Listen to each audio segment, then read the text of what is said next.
Good morning everyone, good morning. आज हम chemistry के जो रिमेनिंग टू चैप्टर्स जो हमारे हैं, that is chapter number 2 and chapter number 4, उसके सबसे मोस्ट इम्पॉर्टेंट क्वेश्चंस के ऊपर बात करेंगे। इन ऑल द रिस्पेक्ट्स सारी चीज़ें हम यहाँ डिस्कस करने वाले हैं। हर एक चीज़ को डिस्कस करेंगे रिगार्डिंग योर बोर्ड एग्जाम्स। हर एक चीज़ जो भी हमारे लिए इम्पॉर्टेंट है, किस तरह से क्वेश्चंस को हमें देखना है, किस तरह से हमें क्वेश्चंस के साथ टैकल करना है, स्पेसिफिकली इन द केमिस्ट्री, कि हम किस तरह से क्वेश्चंस को ब्रेक डाउन करेंगे और उनको समझेंगे कि भाई इन्हें सॉल्व कैसे किया जाए। Okay, so for us today's target is chapter number 2 and chapter number 4। आप लोगों को सबको पता है कि चैप्टर नंबर 2 जो है वो है हमारा acid basis and salts. Acid basis and salts. और चैप्टर नंबर 4 है हमारा carbon and it's compounds. Chapter number 4 है कार्बन एंड इट्स कंपाउंड्स। ये दोनों चैप्टर्स आपस में वैसे ही लिंक्ड हैं जिस तरह से हमने लास्ट लाइव सेशन के अंदर चैप्टर नंबर 1 और 3 को लिंक किया था। दोनों एक दूसरे के क्वेश्चंस को कैरी फॉरवर्ड करते हैं। इन्हीं दोनों को ज़्यादातर मिक्स किया जाता है किसी भी मिक्स्ड क्वेश्चन को जनरेट करने के लिए। जैसे कि चैप्टर नंबर 1 और चैप्टर नंबर 3 को मिक्स किया जाता है नए नए क्वेश्चंस पैसेजेस जनरेट करने के लिए। सिमिलरली वैसा ही कुछ इन दोनों चैप्टर्स के साथ किया जाता है। ओके,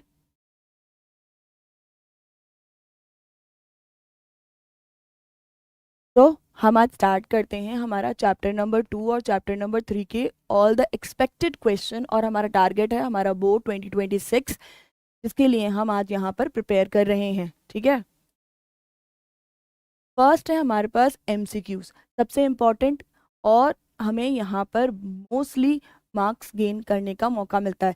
भाई अगर हम सही करेंगे तो हमें पूरे पूरे मार्क्स यहाँ पर मिल जाएंगे। थ्योरी से कहीं ज़्यादा बेटर होते हैं हमारे एमसीक्यूज। ठीक है, first question is, good morning, hi, hello, how are you all?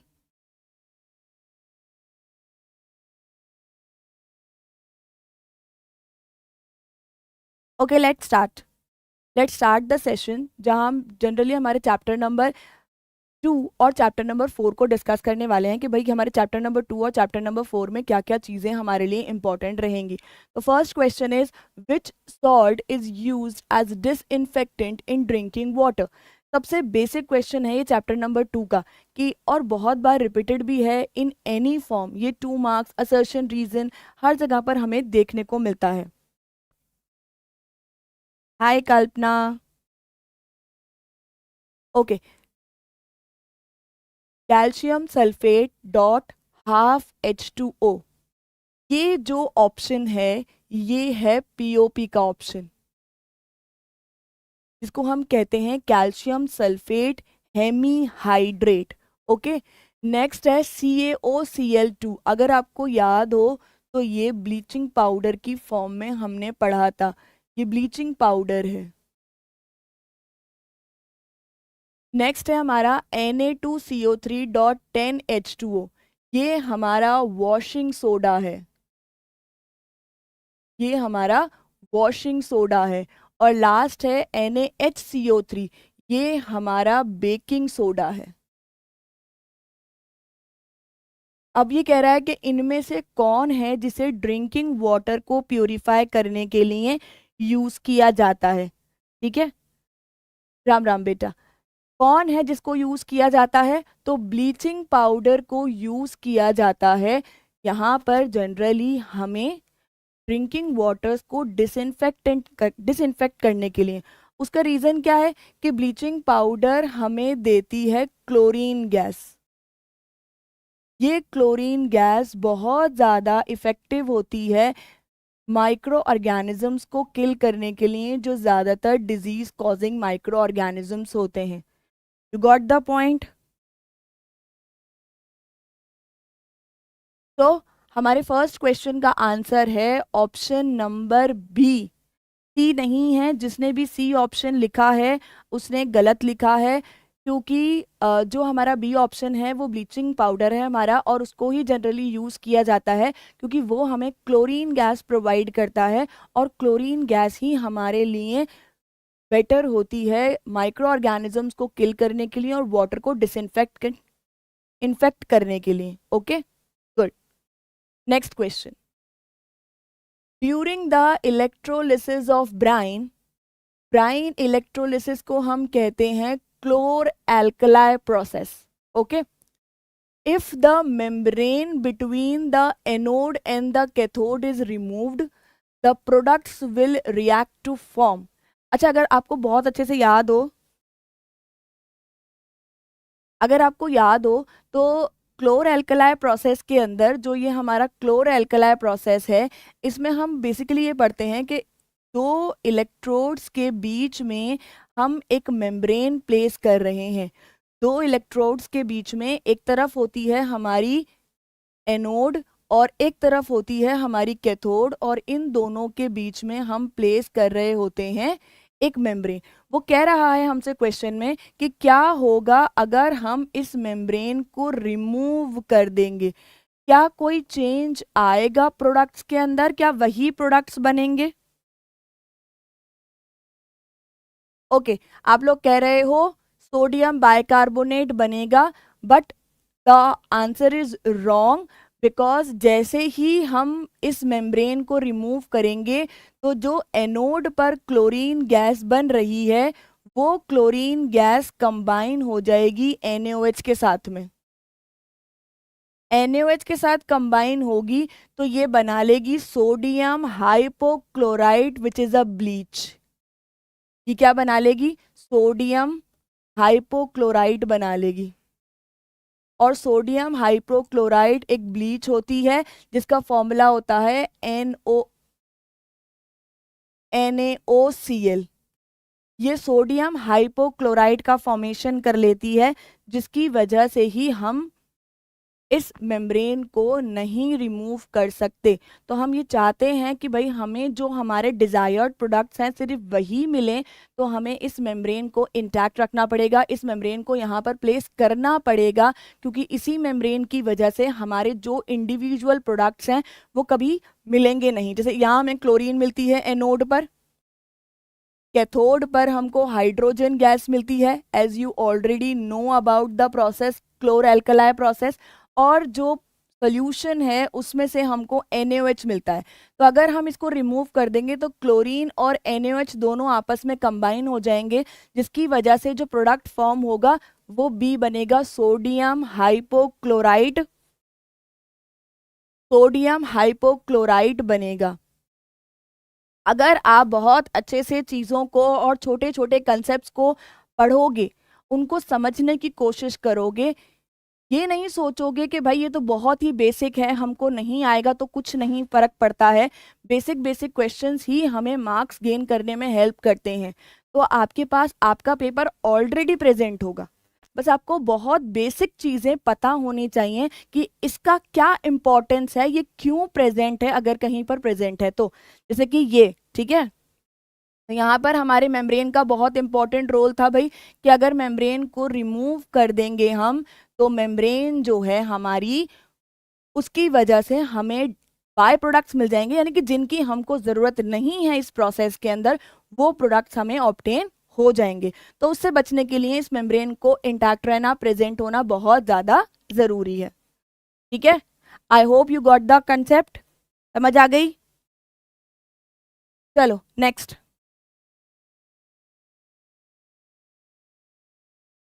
पढ़ लो पहले एक बार और फिर आंसर बताओ। पढ़ो पहले एक बार क्वेश्चन को।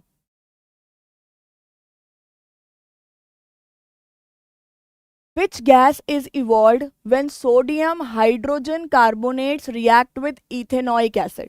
अब इथेनॉइक एसिड जनरली हम इस चैप्टर में भी पढ़ते हैं और चैप्टर नंबर 4 में भी पढ़ते हैं, लेकिन सोडियम बाइकार्बोनेट को हम सिर्फ यहीं पढ़ते हैं। देखो इसी के दो नाम हैं, सोडियम हाइड्रोजन कार्बोनेट और इसी को हम सोडियम बाइकार्बोनेट भी कहते हैं। ये दोनों एक ही हैं, इन दोनों में कोई फर्क नहीं है। Sodium hydrogen carbonate, sodium bicarbonate दोनों एक ही चीज है, ठीक है। अब ये कह रहा है कि अगर वो इथेनॉइक एसिड से रिएक्ट करे तो भाई सोडियम बाइकार्बोनेट होता है NaHCO3। अगर इसकी रिएक्शन मैं इथेनॉइक एसिड से करवाऊंगी, एथ का मतलब होता है 2 कार्बन और ओइक एसिड है मतलब इसमें कार्बोक्सिलिक एसिड प्रेजेंट है। हमने, हेलो बेटा हेलो, हमने ये पढ़ा है कि मेटल के कार्बोनेट्स और मेटल के बाइकार्बोनेट्स दोनों ही बेसिक नेचर के होते हैं। दोनों ही कैसे होते हैं? बेसिक नेचर के होते हैं, या हम कहें बेस होते हैं। और इथेनॉइक एसिड, उसके नाम में ही लिखा है एसिड, तो ये हमारे लिए क्या है? एसिड है।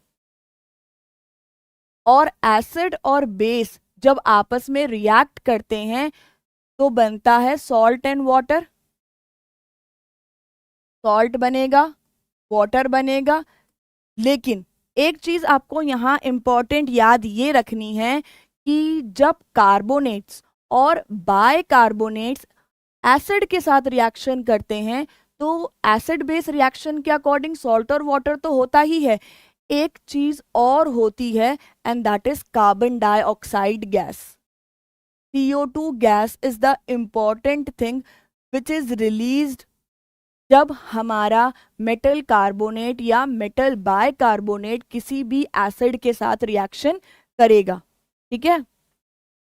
तो यहाँ पर क्या, कौन सी गैस इवॉल्व होगी? कार्बन डाइऑक्साइड गैस इवॉल्व होगी, और यही हमारा ऑप्शन है, option number B.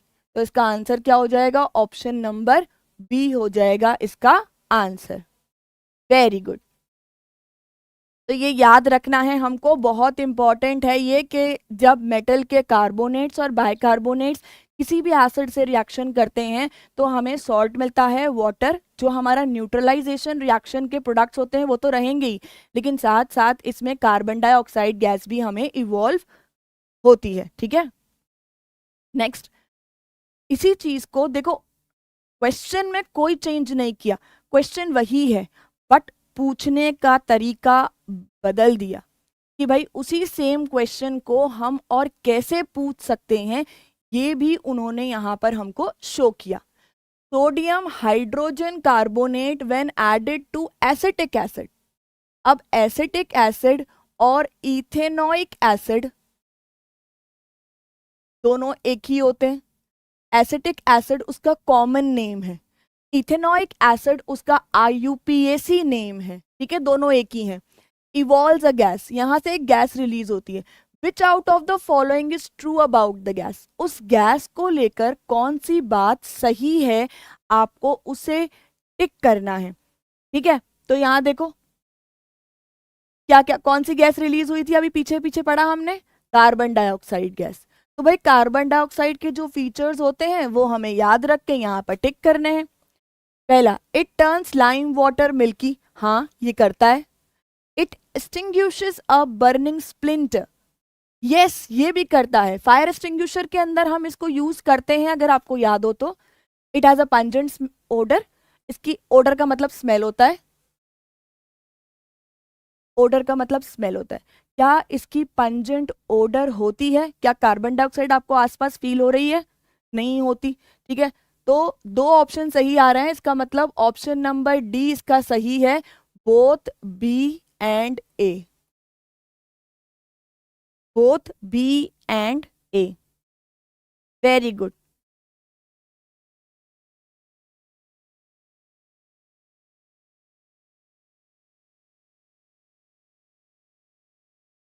Very good.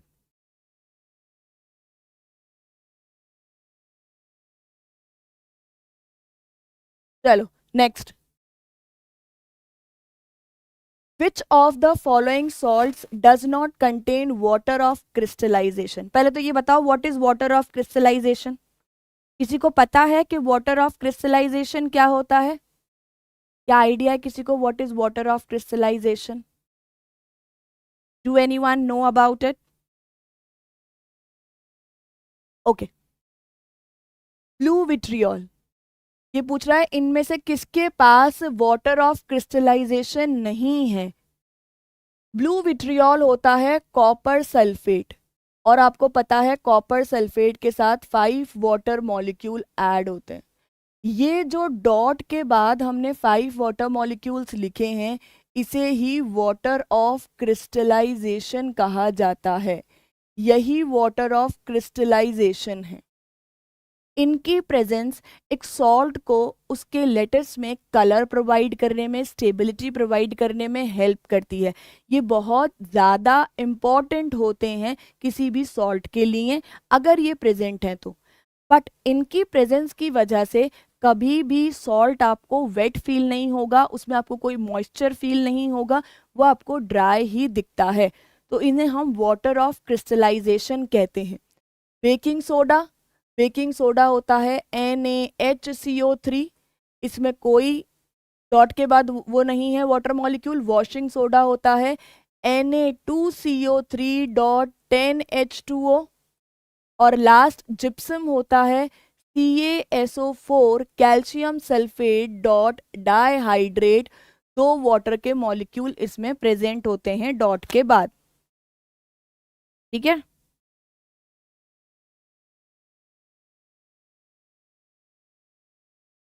तो यहाँ पर जिसके अंदर वाटर ऑफ क्रिस्टलाइजेशन नहीं हुआ वो है बेकिंग सोडा।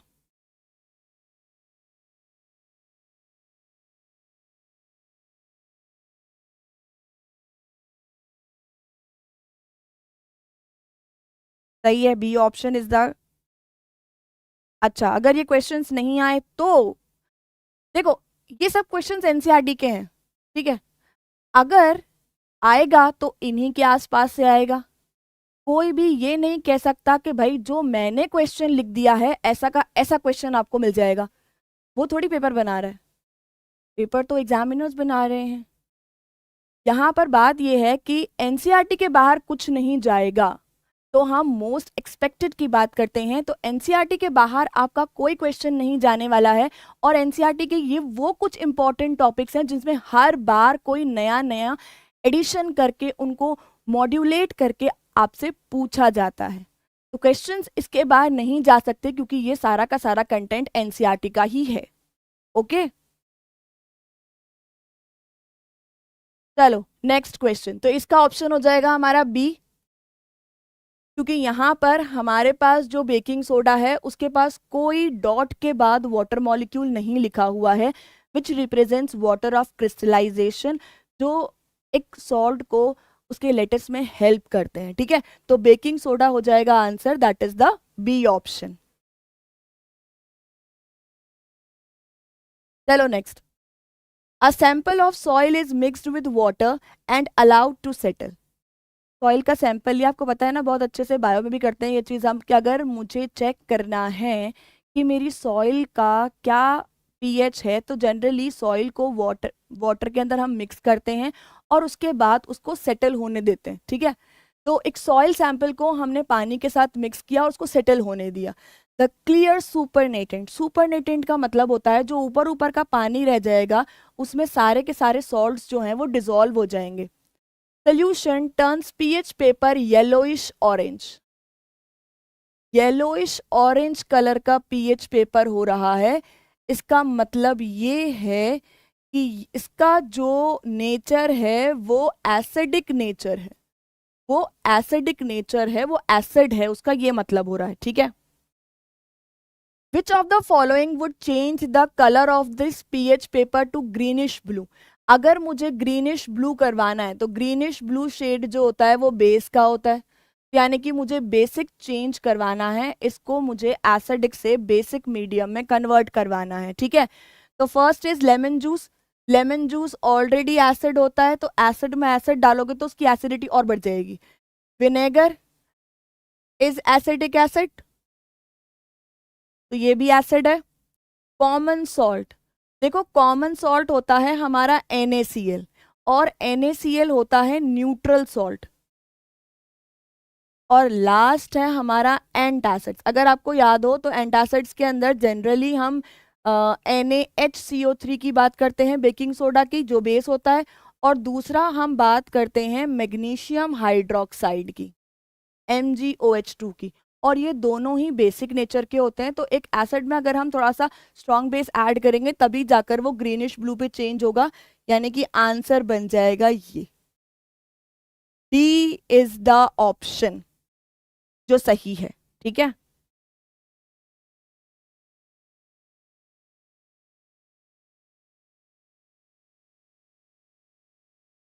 ये सी सही नहीं होगा बेटा। NaCl जो है वो एक न्यूट्रल सॉल्ट होता है, क्योंकि NaCl बना है NaOH। जब हम NaCl की बात कर रहे हैं तो NaCl बना है एक स्ट्रॉन्ग बेस और एक स्ट्रॉन्ग एसिड से। तो स्ट्रॉन्ग बेस और स्ट्रॉन्ग एसिड जब दोनों साथ में होंगे तो वो न्यूट्रलाइज कर देंगे एक दूसरे के इफेक्ट को। तो वहां हमें कभी भी NaOH देखने को नहीं मिलेगा, ना ही HCl देखने को मिलेगा। इसी वजह से वो एक न्यूट्रल सॉल्ट होता है। अगर आपने सॉल्ट फैमिलीज वाला कंसेप्ट पढ़ा है, उसके बाद आपने सॉल्ट्स पढ़े हैं कि भाई सॉल्ट्स को कैसे कैसे हम कभी एसिडिक सॉल्ट, कभी बेसिक सॉल्ट, कभी न्यूट्रल सॉल्ट कहते हैं, तो वो कंसेप्ट यहाँ पर आएगा। NaCl एक न्यूट्रल सॉल्ट होता है, तो उसकी वजह से कोई भी इम्पैक्ट नहीं पड़ने वाला। ठीक है, उसकी वजह से कोई भी नहीं करने वाला।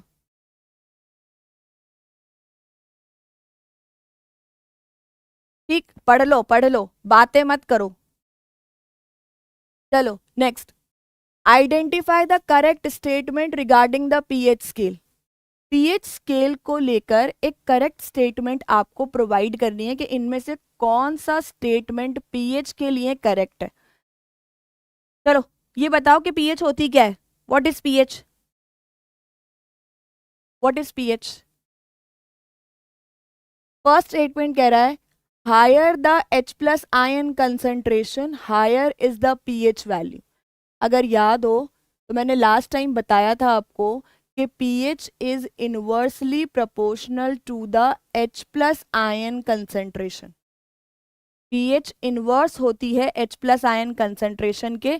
मतलब कि अगर H+ आयन का कंसंट्रेशन बढ़ेगा तो pH हमेशा डिक्रीज होगी, और H+ आयन का कंसंट्रेशन बढ़ता है एसिडिक मीडियम के अंदर।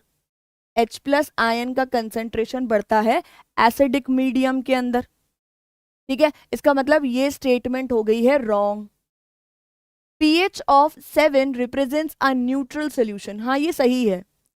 pH decreases as the concentration of OH- increases. ये भी गलत है, क्योंकि अभी हमने कहा कि H+ आयन की कंसंट्रेशन बढ़ने पर pH कम होती है। तो pH कैसे कम हो सकती है OH के इंक्रीज होने पर? तो ये गलत है। Last, pH scale can only measure the strength of mineral acids. नहीं भाई, हम pH स्केल से ऑर्गेनिक एसिड्स भी बता सकते हैं कि कौन सा ऑर्गेनिक एसिड स्ट्रॉन्ग है, वीक है, उन सब के बारे में भी हम इंफॉर्मेशन दे सकते हैं। ठीक है, तो जो लास्ट वाला है ये भी रॉन्ग है, ये भी रॉन्ग है। तो हमारा जो करेक्ट ऑप्शन है वो है ऑप्शन नंबर बी, क्योंकि उसने पीएच स्केल के बारे में स्टेटमेंट मांगा था कि कौन सा ऑप्शन जो है वो करेक्ट है।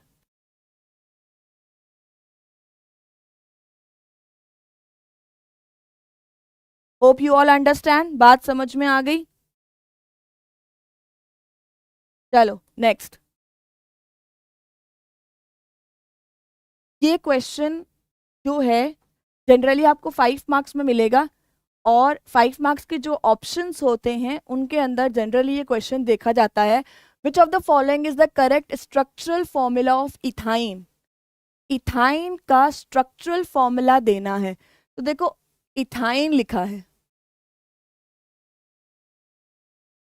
इथाइन की अगर हम बात करेंगे तो इथाइन में हमारे पास एच है। एच का मतलब 2 कार्बन होंगे। ठीक है, YNE है, यानी कि यहाँ पर ट्रिपल बॉन्ड होगा। तो 2 कार्बन के बीच में ट्रिपल बॉन्ड लगाओगे और बाकी के रिमेनिंग पर कौन आ जाएगा? हाइड्रोजन आ जाएगा। तो ये यहाँ गलत लिखा हुआ है, स्ट्रक्चरल फॉर्मूला नहीं होगा, ये मॉलिक्यूलर फॉर्मूला होगा। ठीक है, स्ट्रक्चरल फॉर्मूला नहीं होगा, ये मॉलिक्यूलर फॉर्मूला होगा। स्ट्रक्चर फॉर्मूले का मतलब होता है जहां पर आपको स्ट्रक्चर दिया जाता है और आपको आइडेंटिफाई करना होता है कौन सा स्ट्रक्चर सही है। लेकिन यहाँ ध्यान से देखोगे तो सब में मॉलिक्यूलर फॉर्मूला लिखा हुआ है। ठीक है, तो देखो 2 कार्बन है, 2 हाइड्रोजन है, तो 2 कार्बन और 2 हाइड्रोजन, ये ऑप्शन हमारा करेक्ट ऑप्शन है, that is option number C. नाम से भी हमको स्ट्रक्चर या मॉलिक्यूलर फॉर्मूला बनाने को दिया जा सकता है। यही नहीं होगा हमेशा कि आपको स्ट्रक्चर्स दे दिए जाएं या फॉर्मूलाज दे दिए जाएं और आपसे डायरेक्टली क्या पूछा जाए कि भाई इसका आईयूपीएसी नेम लिख दो, तो रिवर्स भी पॉसिबल है। तो एथ का मतलब होता है 2 कार्बन और आइन का मतलब होता है ट्रिपल बॉन्ड, तो 2 कार्बन के बीच में ट्रिपल बॉन्ड आ जाएगा और हर एक कार्बन 4 बॉन्ड बनाता है, तो जो रिमेनिंग का सिंगल सिंगल बॉन्ड है उस रिमेनिंग सिंगल सिंगल बॉन्ड पे कौन आ जाएगा, हाइड्रोजन आ जाएगा। ठीक है, जिससे हम ये प्रूव कर देते हैं कि इसका फॉर्मूला होगा C2H2। चलो नेक्स्ट, ये क्वेश्चन करो, इंपॉर्टेंट क्वेश्चन है, अच्छा क्वेश्चन है, इसे करो। देखो तुम्हें कितनी चीजें आ रही हैं।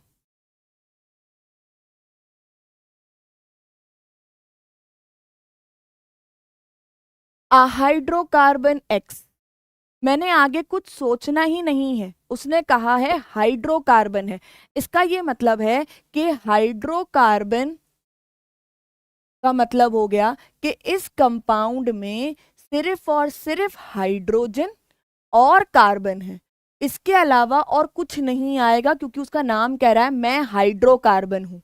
ठीक है ना, has a molecular mass of 28 gram और इसका मॉलिक्यूलर मास है 28 gram per mole. It reacts with hydrogen in the presence of nickel to give Y. ये हाइड्रोकार्बन निकल की प्रेजेंस में हाइड्रोजन से रिएक्शन करके वाई बना रहा है। तो which of the following is true, इन सब में से कौन सही है।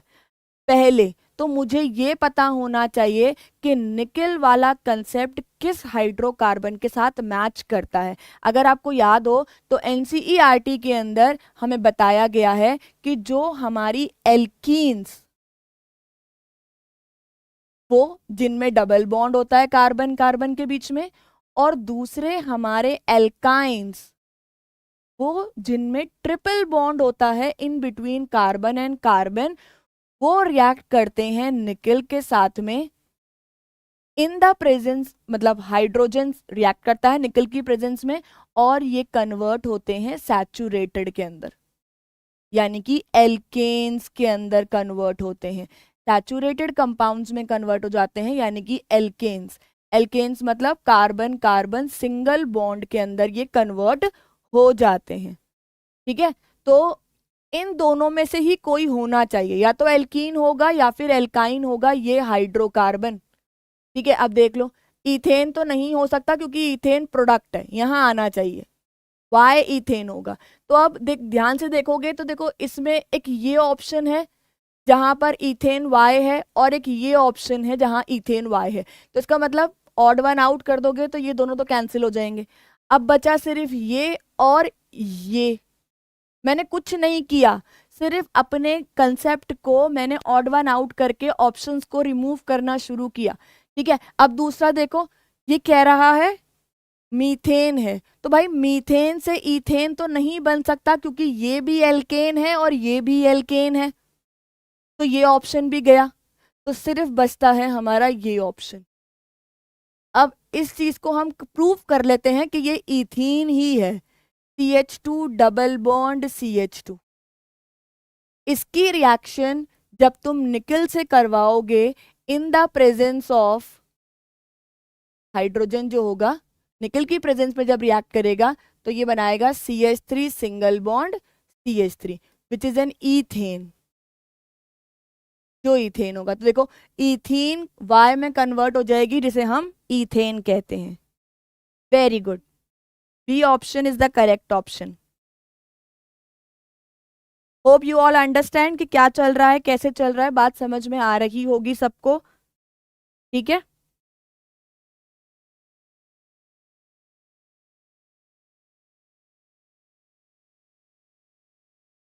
चलो next, the number of covalent bonds in pentane. तो भाई अगर डायरेक्टली किसी का नाम दे दिया जाए तो पहले उसका स्ट्रक्चर बनाना मेरे लिए ज़्यादा ज़रूरी है, कि जब तक मैं स्ट्रक्चर नहीं बनाना सीख लूँगा या सीख लूँगी तब तक मैं नहीं बता सकता कि उसके अंदर कितने बॉन्ड्स प्रेजेंट होंगे। तो अगर हम पेंटेन की बात करें तो पेंट का मतलब होता है 5 कार्बन, तो 1 2 3 4 और 5, और एन तो बता ही रहा है कि मैं सिंगल बॉन्ड हूं, तो कार्बन कार्बन के बीच में सिंगल बॉन्ड होगा और तब की हाइड्रोजन प्रेजेंट होगी। तो हाउ मेनी कोवेलेंट बॉन्ड्स वो पूछ रहा है, तो सेंटर हर एक कार्बन के 4 बॉन्ड बनते हैं, ये भी हमको बहुत अच्छे से पता है। तो हर एक की वैलेंसी को सेटिस्फाई करते हुए कि भाई 4 4 बॉन्ड सबके हो जाने चाहिए, उसके बाद हम आगे देखेंगे। ठीक है, अब गिन लो कितने बॉन्ड आ रहे हैं, 1 2 3 4 5 6 7 8 9 10 11 12 13 14 15 और 16, टोटल कोवेलेंट बॉन्ड हो गए 16। तो जब भी कोवेलेंट बॉन्ड पूछा जाता है, नंबर ऑफ हाइड्रोजन्स के क्वेश्चंस आते हैं भाई, कि इस मॉलिक्यूल का नाम दे दिया, बोले बताओ कितने हाइड्रोजन इस मॉलिक्यूल में प्रेजेंट होंगे, ताकि वो ये चेक कर सके कि आपको कोवेलेंट बॉन्ड की और कार्बन की टेट्रा वैलेंसी की कितनी ज़्यादा नॉलेज है। तो जनरली उसी चीज़ को चेक करने के लिए वेरी गुड कल्पना। चलो 16 जो है वो हमारा पेंटेन का आंसर होगा, कि पेंटेन में 16 कोवेलेंट बॉन्ड्स प्रेजेंट होते हैं।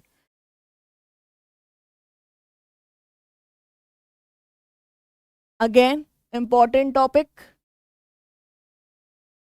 सोप्स आर सोडियम और potassium salts of long chain carboxylic acids, the ionic end of the soap. मैं हर बार जो बात कहती हूँ वो सिर्फ इतनी है कि अगर तुमको कोई भी एमसीक्यू का स्टेटमेंट पढ़कर तुम्हें याद है कि भाई इसमें मैंने क्या क्या पढ़ा था, तो सबसे पहले अपनी उसी नॉलेज को यूज किया करो। ठीक है, बाद में ऑप्शंस पढ़ोगे तो बाकी अपने आप ही तुम्हारा आंसर जो है वो करेक्ट हो जाएगा। ठीक है, आयोनिक एंड की बात कर रहा है, तो भाई ये स्ट्रक्चर बनाते हैं हम सोप का, जहां पर ये होता है इसका हेड, जो हेड होता है वो हाइड्रोफिलिक होता है, हाइड्रोफिलिक होता है क्योंकि ये आयोनिक नेचर का होता है, और जो आयोनिक नेचर का होता है वो वाटर सॉल्यूबल होता है, वो वाटर में डिसॉल्व हो जाता है। और वहीं इसकी टेल की बात करें तो इसकी जो टेल है वो है हाइड्रोफोबिक, वो है हाइड्रोफोबिक। फोबिया का मतलब होता है डर, ये रिपेल करेगा, डर दूर भागेगा उससे। ठीक है, हाइड्रोफोबिक यानी कि वो रिपेल करेगा, और रिपेल करेगा तो ये किसकी तरफ जाएगा, डस्ट या फिर डर्ट की तरफ ये मूव करेगा। ठीक है, तो हाइड्रोफोबिक हाइड्रोफिलिक ये याद रखना है हमको। अब हम ऑप्शन पढ़ लेते हैं। आयोनिक एंड जो है सोप का वो क्या करेगा, यानी कि हेड क्या करेगा, dissolve in oil and is called hydrophilic. Oil में डिजोल्व होके हाइड्रोफिलिक नहीं कहला सकता, क्योंकि जो ऑयल में डिजोल्व होता है वो हाइड्रोफोबिक कहलाता है, फिलिक नहीं। Dissolve in water and is called hydrophobic, नहीं, ये भी गलत है। Dissolve in water and is called hydrophilic, यही ऑप्शन बिल्कुल सही है। ठीक है, हाँ, लेकिन ये हेड की बात कर रहा है।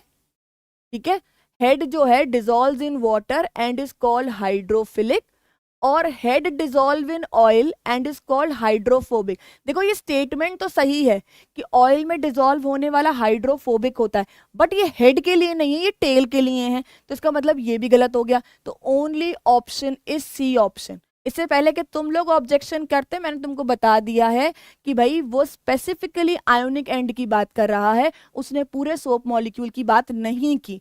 तो जब हम स्पेसिफिकली आयोनिक कंपाउंड की बात कर रहे हैं,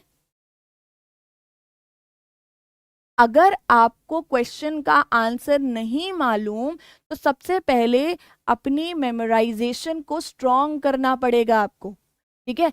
आप डायरेक्टली टॉपिक देखकर कि भाई क्वेश्चन की डिमांड क्या कह रही है, उस टॉपिक से जितने भी रिलेटेड चीजें आपने कभी पढ़ी हैं या देखी हैं उनको लिंक करना शुरू करो आपस में। बहुत सारी चीजें वहीं पर सॉल्व हो जाती हैं। बट हम क्या करते हैं, जैसे ही हम क्वेश्चन पढ़ते हैं हम ये मान लेते हैं कि हमको आता ही नहीं है। नहीं भाई, पढ़ा है आपने, थोड़ा सा रिकॉल करने की जरूरत होती है, थोड़ा सा मेमोराइजेशन रिक्वायर्ड होता है, ठीक है। नहीं, तुक्का नहीं मारना है, क्योंकि तुक्का 100% सही नहीं हो सकता, ठीक है। चलो नेक्स्ट की बात करते हैं।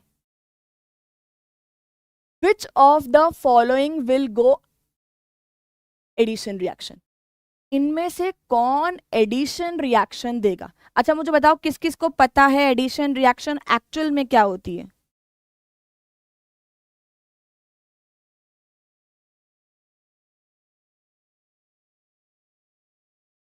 क्या होती है एडिशन रिएक्शन?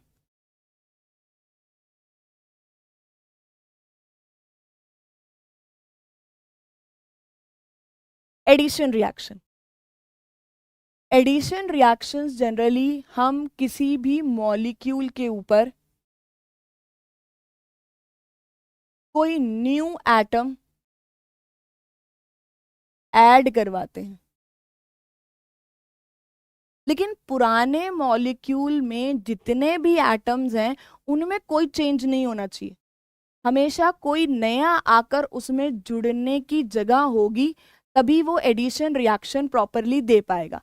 तो जब भी हम एडिशन रिएक्शन की बात करते हैं भाई, तो एडिशन रिएक्शन सिर्फ वो कंपाउंड्स दे सकते हैं जिनमें कार्बन कार्बन डबल बॉन्ड या कार्बन कार्बन ट्रिपल बॉन्ड होगा, क्योंकि यहाँ पर एक्स्ट्रा बॉन्ड्स एग्जिस्ट कर रहे हैं in between carbon and carbon. जो दो कार्बन कार्बन के एटम्स हैं उनके बीच में दो बॉन्ड्स हैं, यहाँ 3 बॉन्ड्स हैं, जबकि ये दोनों आपस में सिंगल बॉन्ड के साथ भी जुड़े हुए रह सकते हैं। तो इस पर लाकर हम किसी भी नए मॉलिक्यूल को ऐड करवा सकते हैं बिना पुराने मॉलिक्यूल में कोई भी चेंज किए हुए, यानी कि पुराने एटम्स को आपको कहीं भी नहीं भेजना। CH4 मीथेन होता है, मीथेन में तो आप कुछ भी ऐड नहीं कर सकते क्योंकि मीथेन में कार्बन के चारों बॉन्ड हाइड्रोजन से सेटिस्फाइड हैं, ठीक है। C3H8, C2H6 और C3H6। अब इनको देखकर हमें ये समझ नहीं आता कि आप कैसे आइडेंटिफाई करें कि क्या मॉलिक्यूल बन रहा है। तो रिमेंबर आपके कुछ जनरल फॉर्मूलाज हैं, एल्केन होता है CnH2n+2, एल्कीन होता है CnH2n, और एल्काइन होता है CnH2n-2। एल्काइन ये होता है। अब इसमें से कार्बन का नंबर उठाओ और हर एक में पुट करके देख लो कि किसके अंदर तुम्हारा अनसैचुरेटेड कंपाउंड आ रहा है। यहां अगर रखूंगी तो C3H3 इंटू 2 यानी कि 6, तो C3H6 वाला जो कंपाउंड होगा वो सही होगा। C3H8 वाला जो कंपाउंड होगा वो यहाँ सही बैठेगा, देखो C3H8, तो 3 कार्बन है C3, 2 इंटू 3 + 2, तो ये हो गया C3H8।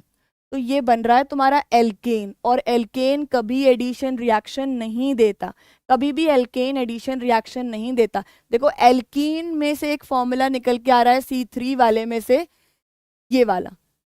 तो ये कंपाउंड जो है ये तुम्हारा अनसैचुरेटेड कंपाउंड है, और अनसैचुरेटेड कंपाउंड्स ही तुम्हारे क्या देते हैं, एडिशन रिएक्शन देते हैं। Very good, D is the answer. चलो अब तक तो हमने सारे के सारे किए थे, वो सारे MCQ थे, ठीक है। अब नेक्स्ट जो है वो है हमारे असर्शन रीजन। असर्शन रीजन के अंदर हमको पता ही है कि हमारे पास 2 स्टेटमेंट्स होती हैं, एक असर्शन होता है और एक रीजन होता है, और उसके अकॉर्डिंग हमको आंसर्स देने होते हैं। ठीक है, चलो स्टार्ट करते हैं। Assertion and reason. Distilled water does not conduct electricity but rain water does. किस किस को लगता है कि ये बिल्कुल सही लिखा हुआ है स्टेटमेंट? किस किस को लगता है कि ये बिल्कुल सही लिखा हुआ है? Distilled water does not conduct electricity but rain water does. ये स्टेटमेंट बिल्कुल सही है, क्योंकि डिस्टिल्ड वाटर में आयंस नहीं होते, लेकिन रेन वाटर में because of the presence of dissolved salts, ठीक है, और दूसरा इसमें होते हैं SO2, NO2, इनकी वजह से बनने वाले आयंस। ठीक है, ये होने की वजह से ये इजीली आयंस की प्रेजेंस की वजह से आसानी से इलेक्ट्रिसिटी कंडक्ट कर सकता है। Rain water contain dissolved salts, हाँ सही है।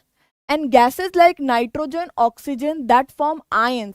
भाई नाइट्रोजन और ऑक्सीजन कभी भी आयंस नहीं बनाते। Where distilled water is free of ionic impurities. देखो ये रीजन जो है ये आधा सही है आधा गलत है। इसमें कुछ कुछ चीजें जो हैं वो गलत लिखी हुई हैं, इसका मतलब ये रीजन भी क्या हो गया, रॉन्ग हो गया है। पहली चीज, रेन वाटर में डिजॉल्व सॉल्ट्स होते हैं, बिल्कुल सही है। And gases like NO2, O2, इनमें जो गैसेस होती हैं वो ये होती हैं SO2, NO2, जिनकी वजह से एसिड्स बनते हैं और इसीलिए हम इसको हम एसिड रेन कहते हैं।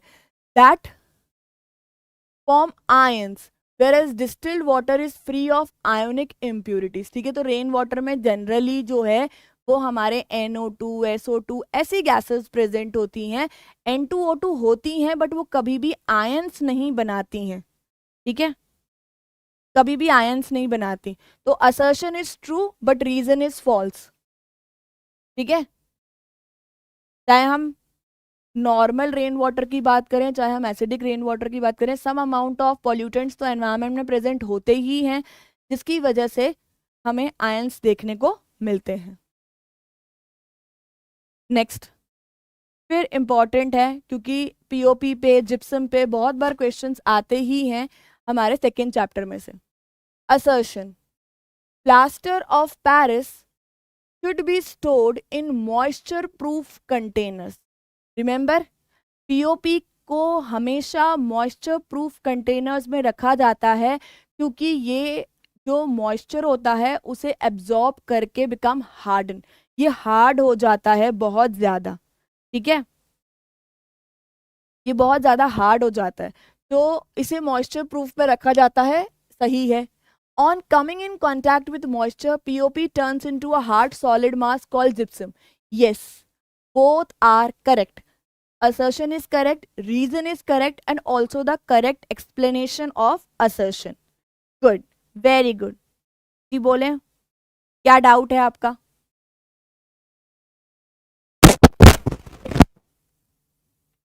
Next, diamond is a non-conductor of electricity whereas graphite is a good conductor। Diamond एक अच्छा कंडक्टर है इलेक्ट्रिसिटी का, और वहीं ग्रेफाइट एक कंडक्टर नहीं है, सॉरी कंडक्टर नहीं है, और ग्रेफाइट एक गुड कंडक्टर है। ये तो सही है, true. Reason, in diamond each carbon atom is bonded to 4 other carbon atom. कुछ ऐसा 3 डायमेंशनल अरेंजमेंट होता है, ठीक है। But in graphite each carbon atom is bonded to 3 others. और ग्रेफाइट का कुछ ऐसा स्ट्रक्चर होता है, एंड लीविंग 1 फ्री इलेक्ट्रॉन्स, और एक इलेक्ट्रॉन यहाँ पर फ्री होता है, इसीलिए ये अच्छा कंडक्टर होता है और वो अच्छा कंडक्टर नहीं होता। नहीं बेटा, इसका आंसर बी नहीं होगा। ठीक है, इसका आंसर बी नहीं होगा, क्योंकि डायमंड एक नॉन कंडक्टर है और ग्रेफाइट एक गुड कंडक्टर है। ये बिल्कुल सही है, और अगर उसी चीज़ को हम एक्सप्लेन करने जाते हैं तो हम यही कहते हैं कि भाई डायमंड में कार्बन की चारों वैलेंसी सेटिस्फाइड हैं, 4 कार्बन से अटैच्ड है, एक 3 डायमेंशनल अरेंजमेंट में वो जुड़ा हुआ है, कोई फ्री चीज़ नहीं है। हमने लास्ट टाइम भी बात की थी कि जब भी इलेक्ट्रिसिटी कंडक्शन की बात आती है तो हमको या तो इलेक्ट्रॉन्स या फिर हमको आयंस फ्री चाहिए होते हैं, और वही चीज हमें कहाँ मिलती है, ग्रेफाइट के अंदर मिलती है कि वो 3 दूसरे कार्बन से जुड़ा है और उसके पास एक फ्री इलेक्ट्रॉन है, इसीलिए वो कंडक्शन कर पा रहा है। तो correct option is A option.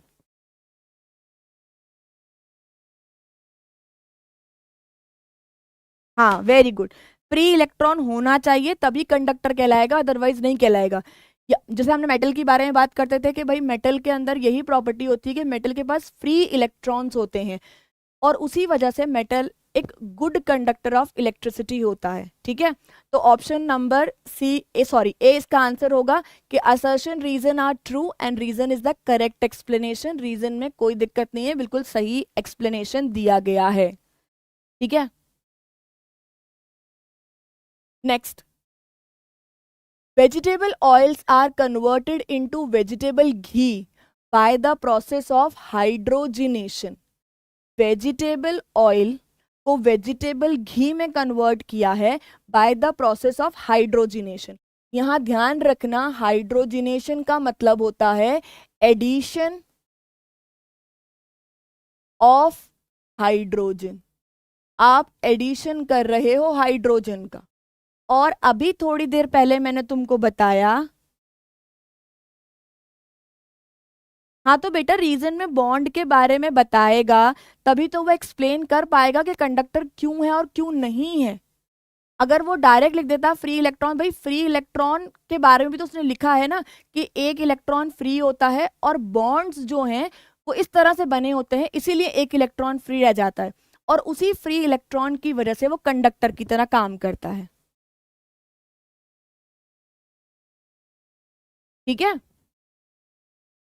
देखो एडिशन रिएक्शन हो रही है यानी कि एडिशन ऑफ हाइड्रोजन, और मैंने अभी जस्ट थोड़ी देर पहले आपको बताया कि एडिशन रिएक्शन डबल बॉन्ड और ट्रिपल बॉन्ड के हाइड्रोकार्बन्स देते हैं, या ऑर्गेनिक कंपाउंड जिनमें डबल बॉन्ड और ट्रिपल बॉन्ड होगा वो देंगे।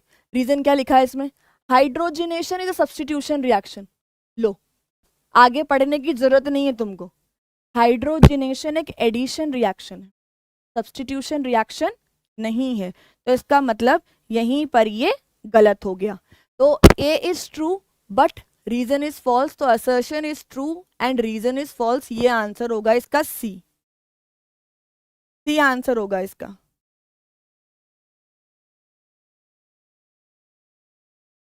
सी आंसर हो जाएगा इसका। ठीक है, गुड, वेरी गुड। नेक्स्ट, देखो असर्शन रीजन के बाद सबसे ज्यादा इंपॉर्टेंट होता है हमारे 2 मार्क्स के क्वेश्चन, कम लिखना होता है। देखो आजकल वैसे भी बहुत कम लिखना होता है, 2-2 3-3 लाइन के। हाँ बेटा मैं क्वेश्चन आंसर्स भी करवाऊंगी, डोंट वरी। हम 5 मार्क्स भी करेंगे, हम 4 मार्क्स भी करेंगे, हम पैसेज भी करेंगे, एक्स वाई आइडेंटिफिकेशन भी करेंगे, 2 मार्क्स भी करेंगे, सारे क्वेश्चंस करेंगे हम, डोंट वरी। चलो अब बारी आती है हमारी 2 मार्क्स के क्वेश्चंस की, जिसमें हम डिस्कस करने वाले हैं हमारे कुछ इंपॉर्टेंट 2 मार्क्स के क्वेश्चन और बहुत ही ज्यादा फ्रीक्वेंटली पूछे जाने वाले क्वेश्चन। ठीक है, Why does carbon form a large number of compounds? ये 5 नंबर में भी देखने को मिलता है भाई, याद रखना। जब वो तुम्हें 5 मार्क्स को 2-1 में डिवाइड करेगा या 2-3 में डिवाइड करेगा, तब भी तुम्हें 2 मार्क्स में ये क्वेश्चन देखने को मिल सकता है। अगर डायरेक्टली हमारा क्वेश्चन कार्बन एंड कंपाउंड का 5 मार्क्स में आया तो ये इस तरह से भी पूछ सकता है तुमको, Why does carbon form a large number of compounds? देखो हमारी एनसीईआरटी कहती है कार्बन 2 वजह से लार्ज नंबर ऑफ कंपाउंड बना सकता है। तो how will you right carbon form large number of compounds? फिर हमने ऐसे फ्लो चार्ट के फॉर्म में एरो बनाया, because of catenation and next tetravalency.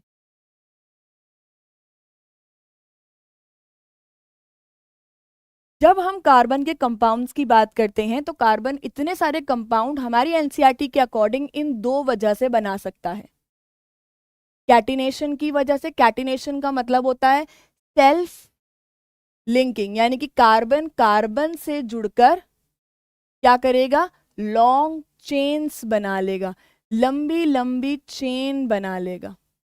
Self linking होती है प्लस लॉन्ग चेन्स का फॉर्मेशन कर सकता है, और टेट्रावैलेंसी होती है मींस 4 बॉन्ड्स कार्बन बनाएगा।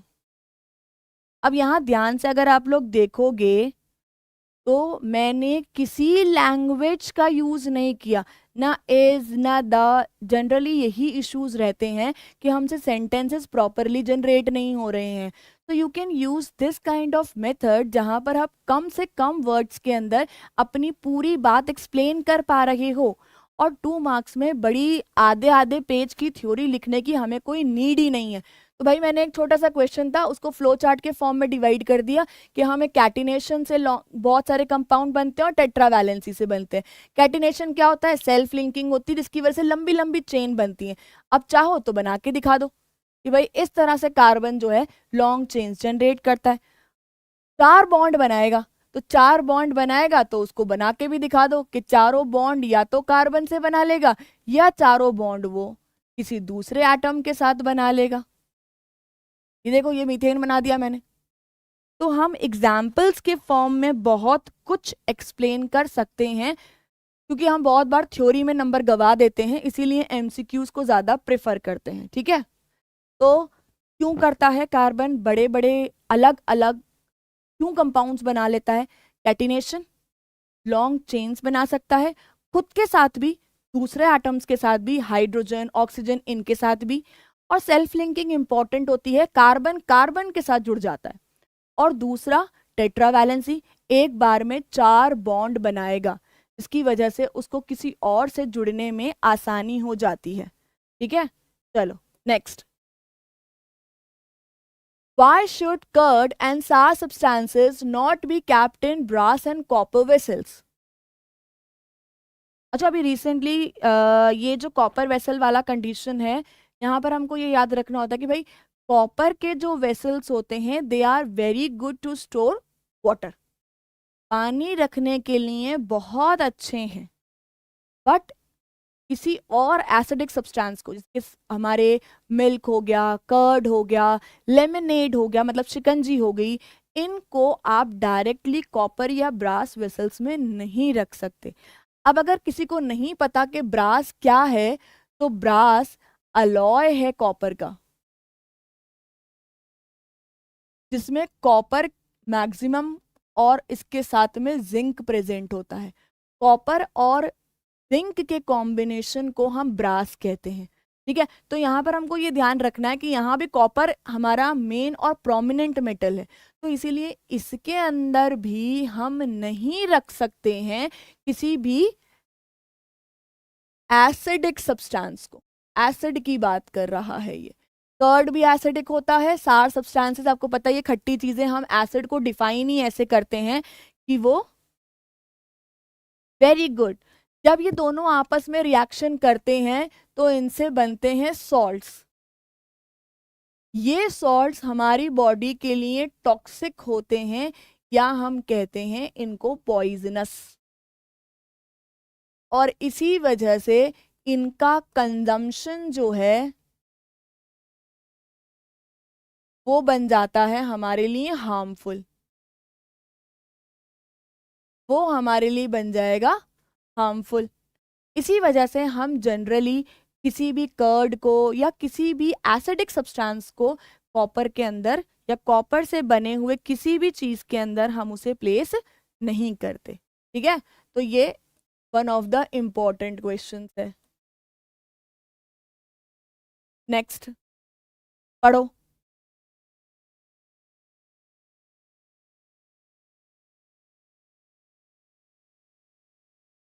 Very good. Magnesium hydroxide is a common ingredient in antacid. ये जो एंटासिड है इसका मतलब है जो इनडाइजेशन या फिर एसिडिटी को ट्रीट करता है।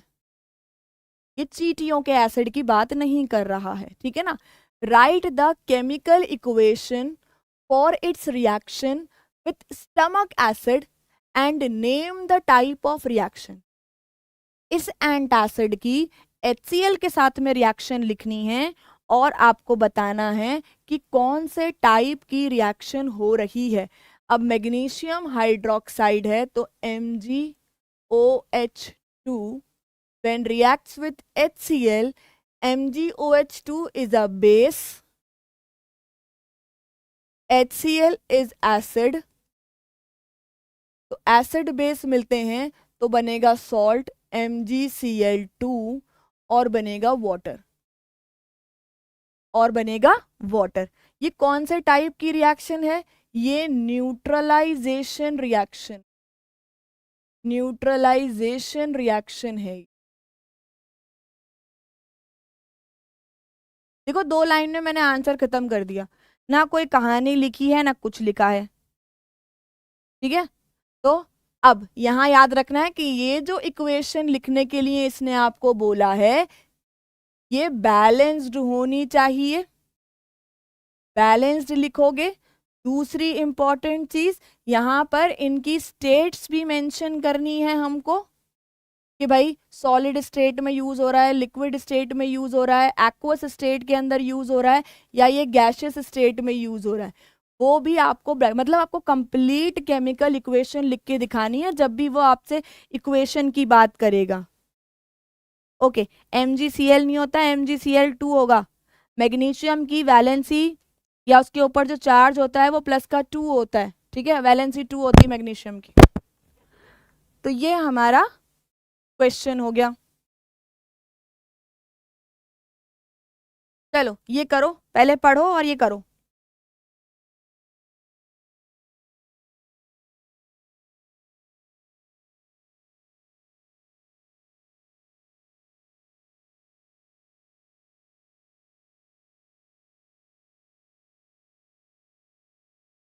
Why does the tooth enamel, which is the hardest substance in the body, starts getting corroded when we eat sugary sweets?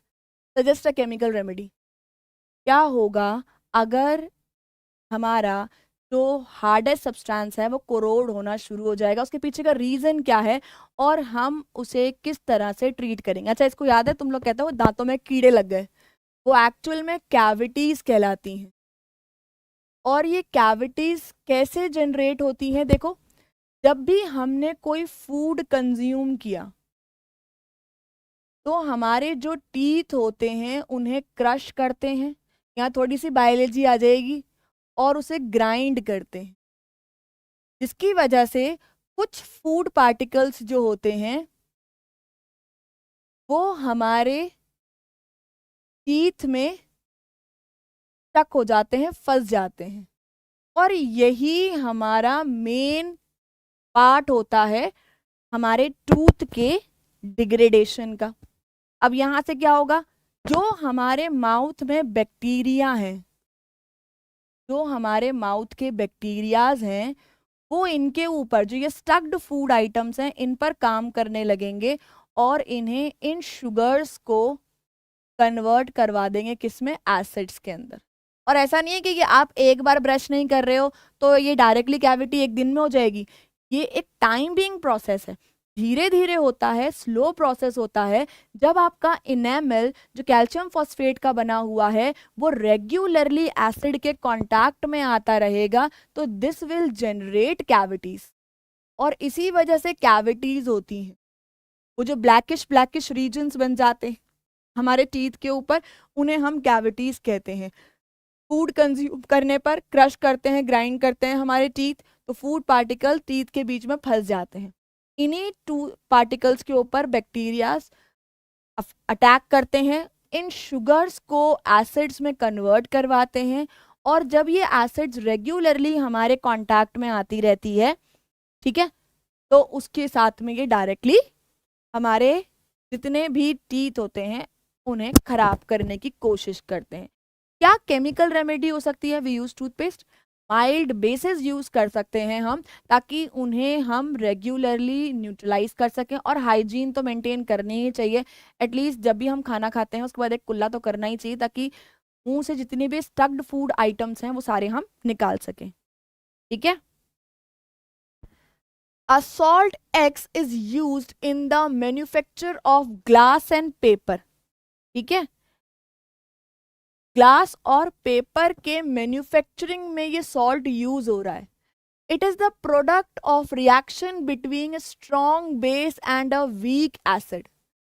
X को आइडेंटिफाई करना है और फिर उसका केमिकल फॉर्मूला लिखना है। कौन कौन आइडेंटिफाई कर चुका बताओ। ठीक है, कौन कौन आइडेंटिफाई कर चुका है कि कौन सा सॉल्ट है। देखो सॉल्ट में हमने यूजेस भी पढ़े हैं और हमने वहां डिस्कस भी किया हुआ है कि भाई यूजेस बहुत ज्यादा इंपॉर्टेंट है, क्योंकि एक्स वाई वाले क्वेश्चंस के अंदर सारे ही जनरली यूजेस देकर वो हमसे बात करता है। तो मैं यहाँ आपको बता देती हूँ कि ये जो ग्लास पेपर वाला कंसेप्ट है, यहाँ पर कौन यूज होता है, खुद को याद नहीं आ रहा, बताओ कौन यूज होता है। नहीं, वॉशिंग सोडा नहीं है। अच्छा, NaOH भी है क्या। कौन यूज होता है जल्दी से बताओ।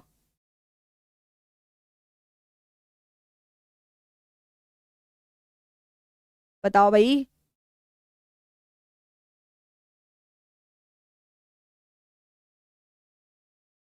कौन यूज होता है जल्दी जल्दी बताओ। वॉशिंग सोडा होता है क्या, मुझे तो पता ही नहीं।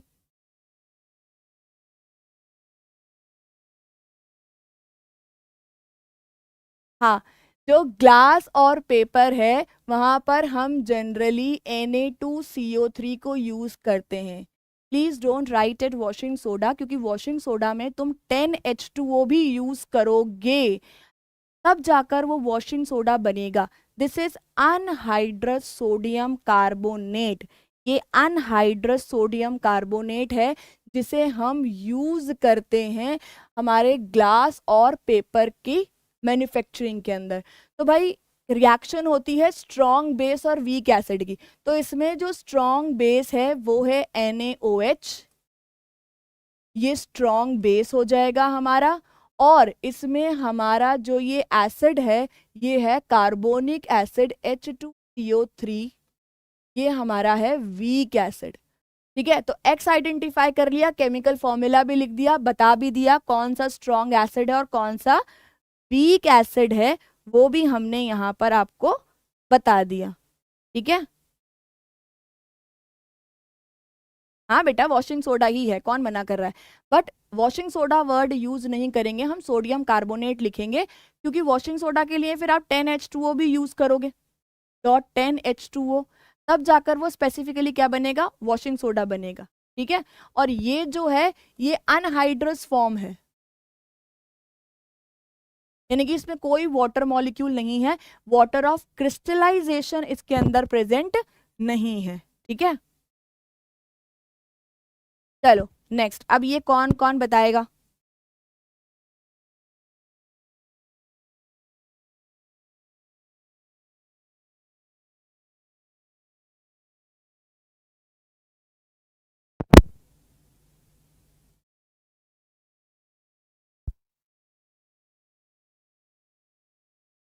ठीक है, carbon can not form C4+ cation और C4- एनायन।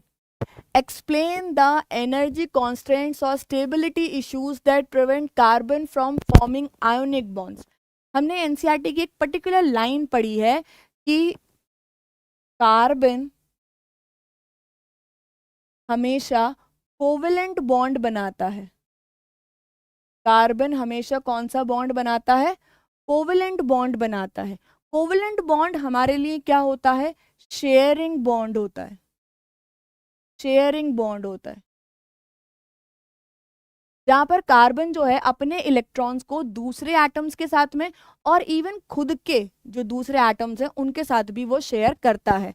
आयोनिक क्यों नहीं बनाता, कार्बन का एटॉमिक नंबर होता है 6, इलेक्ट्रॉनिक कॉन्फ़िगरेशन होती है 2 4, यानी कि इसके वैलेंस शेल के अंदर कितने इलेक्ट्रॉन्स हैं? 4 इलेक्ट्रॉन्स हैं। तो अब कार्बन के पास ऑप्शन है कि वो अपने 4 इलेक्ट्रॉन डोनेट कर दे। तो अगर वो अपने 4 इलेक्ट्रॉन्स को डोनेट करेगा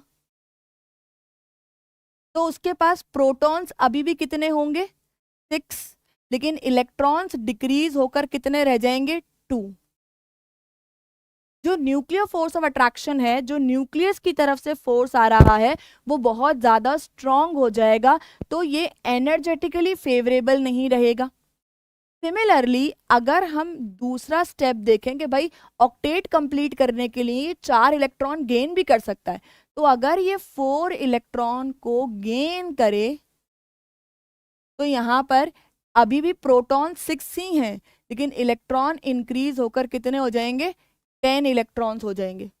अगेन एनर्जेटिकली अनस्टेबल है, ठीक है। ये एनर्जेटिकली इम्पॉसिबल प्रोडक्ट्स हैं, यानी कि ये बन नहीं रहे हैं, नहीं बन सकते, क्योंकि एक में आपको 4 इलेक्ट्रॉन्स ऐड करने, बट उनको होल्ड करने, सॉरी इलेक्ट्रॉन्स ऐड करने हैं, लेकिन उनको होल्ड करने के लिए प्रोटॉन्स अभी भी कितने हैं? 6 ही हैं। सिमिलरली यहाँ भी यही हो रहा है कि 4 इलेक्ट्रॉन अगर डोनेट कर दिए तो किसी भी फॉर्म में एनर्जेटिकली ये सूटेबल नहीं बैठ रहा है कि ये 4 इलेक्ट्रॉन डोनेट करके केटायन बना ले या 4 इलेक्ट्रॉन गेन करके ये एनायन बना ले, ठीक है। तो ना केटायन बन सकता है ना एनायन बन सकता है, ये स्टेबिलिटी इश्यूज आएंगे। इसीलिए हमेशा फेवर करता है कोवेलेंट बॉन्ड को और कभी भी आयोनिक बॉन्ड्स नहीं बनाता। बात समझ में आ गई?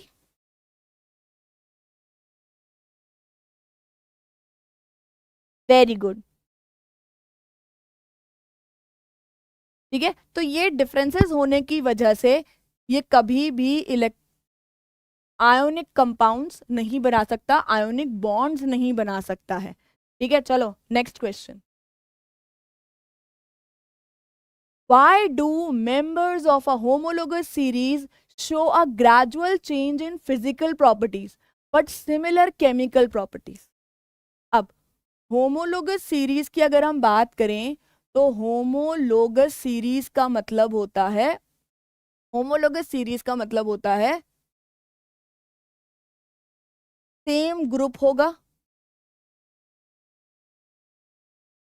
और कॉन्जिक्यूटिव मेंबर जो होंगे, यानी कि एक के बाद एक आने वाले कॉन्जिक्यूटिव मेंबर्स जो होंगे आपके, उनमें कितने का डिफरेंस होगा? CH2 का डिफरेंस होगा या 14U का डिफरेंस होगा, ठीक है।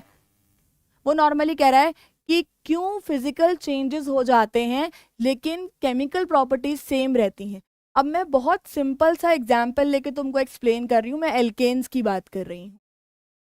मैं कहती हूँ एल्केन्स हमेशा सब्स्टिट्यूशन रिएक्शंस देते हैं, ये केमिकल प्रॉपर्टी हो गई। जो भी एल्केन होगा हमेशा सब्स्टिट्यूशन रिएक्शन देगा, जैसे कि methane CH4, ethane CH3, propane CH3, CH2, CH3, ये सब के सब सब्स्टिट्यूशन देंगे। बट जो फिजिकल प्रॉपर्टीज होती हैं वो जनरली मास पर डिपेंडेंट होती हैं, वो डेंसिटी पर डिपेंडेंट होती हैं। इसीलिए जैसे जैसे हम कॉन्जिक्यूटिव मेंबर्स के अंदर आगे बढ़ते जाते हैं वैसे वैसे ही उनकी फिजिकल प्रॉपर्टीज चेंज होती जाती हैं।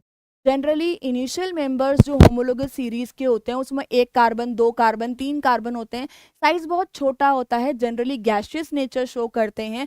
और जैसे जैसे कार्बन का नंबर बढ़ता जाएगा, बढ़ाते जाओगे, वो लिक्विड स्टेट ले लेंगे, फिर वो सॉलिड स्टेट ले लेंगे। तो हर स्टेट में यानी कि फिजिकल प्रॉपर्टीज की अगर बात करें तो वो जनरली मास पर डिपेंडेंट होती है, इसी वजह से कभी भी सेम नहीं होती, वहाँ पर हमें चेंजेस देखने को मिलते हैं। लेकिन वहीं अगर हम केमिकल प्रॉपर्टी की बात करें तो केमिकल प्रॉपर्टी जो है हमारी वो जनरली कैसी होगी? सेम रहेगी, सब के सब सब्स्टिट्यूट देंगे क्योंकि ट्रेंड जनरली वो एक ही फॉलो कर रहे हैं, ठीक है। Got it? चलो next, why do unsaturated hydrocarbon burns with a yellow sooty flame whereas saturated hydrocarbons usually burn with a clean blue flame?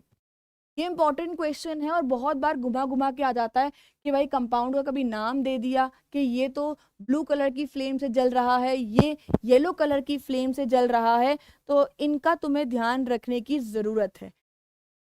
जब हम अनसैचुरेटेड कार्बन्स की बात करते हैं, अनसैचुरेटेड हाइड्रोकार्बन की बात करते हैं, तो इनमें कार्बन हाइड्रोजन का जो रेशो होता है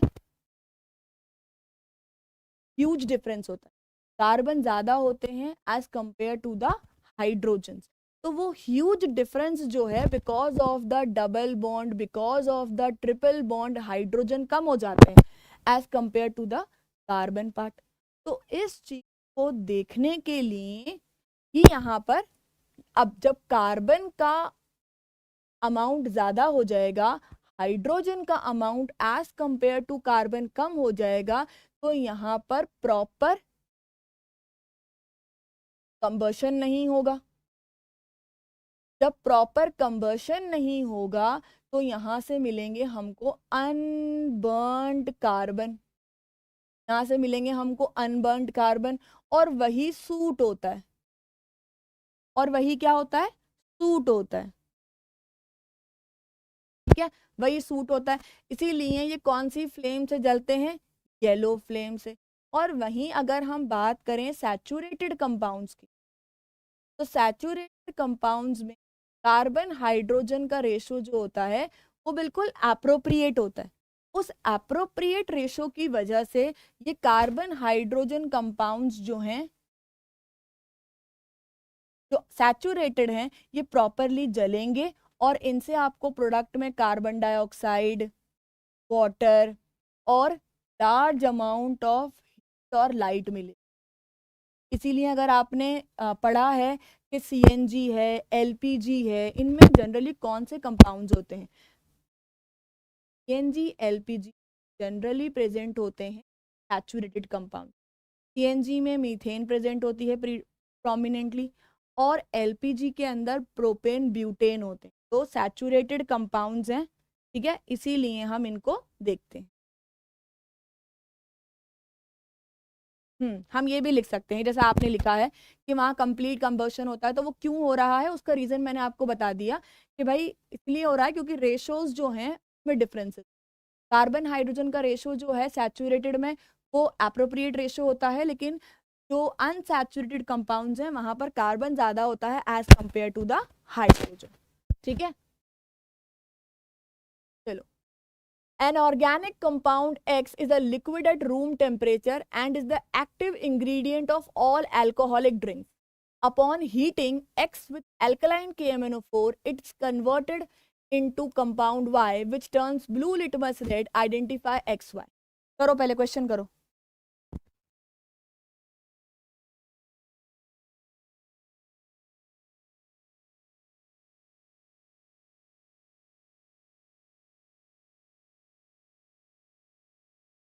क्वेश्चन करो पहले। एक कंपाउंड X है जो लिक्विड है रूम टेम्परेचर पर और एक्टिव इंग्रेडिएंट है अल्कोहलिक ड्रिंक्स का। ये इंपॉर्टेंट पॉइंट है। अल्कोहलिक ड्रिंक्स में सबसे ज़्यादा मिलता है हमको H3H2OH, जिसे शॉर्ट में लिखा जाता है C2H5OH, ethanol, active ingredient of all alcoholic drinks. अब ये कह रहा है कि अपॉन हीटिंग X, इसको जब हम हीट कर रहे हैं विथ एल्कलाइन KMnO4, अगर आपको याद हो तो एल्कलाइन KMnO4 और एसिडिफाइड K2Cr2O7 पोटेशियम डाइक्रोमेट, तो ये जो हमारा इथेनॉल है ये कन्वर्ट हो जाएगा एसिड के अंदर, CH3COOH में कन्वर्ट हो जाएगा। ठीक है, अब देखो ये एसिड हो गया ना, इसीलिए इसने कहा कि it gets converted to compound Y which turns blue litmus red, और एसिड ही ब्लू लिटमस को रेड में कन्वर्ट कर देते हैं। ठीक है, ब्लू को जब एसिड में ऐड करते हैं तो वो किस में कन्वर्ट हो जाती है, रेड में कन्वर्ट हो जाती है। तो हमारा X हो गया C2H5OH और हमारा Y हो गया एसिटिक एसिड या इथेनॉइक एसिड CH3COOH। जनरली जब भी XY के क्वेश्चंस आते हैं तो ऐसे लास्ट में मार्क करके बॉक्स में प्लेस करके इसके आगे हम आंसर लिखेंगे कि भाई ये हमारा आंसर। वेरी गुड, एसिड है।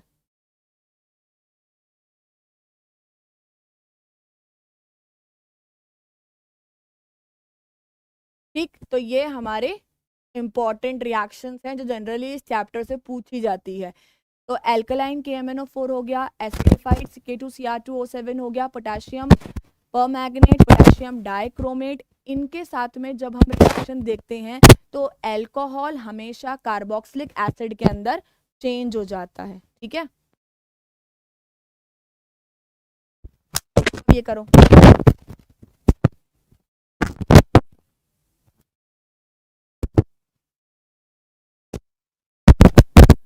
A hydrocarbon X is the main component of CNG. When burned in sufficient oxygen, it produces gas Y, water, and heat. However, if the air holes of the burner are strong, burns with a yellow sooty flame, identify X and why does the flame change color? Flame ने colour क्यों change किया?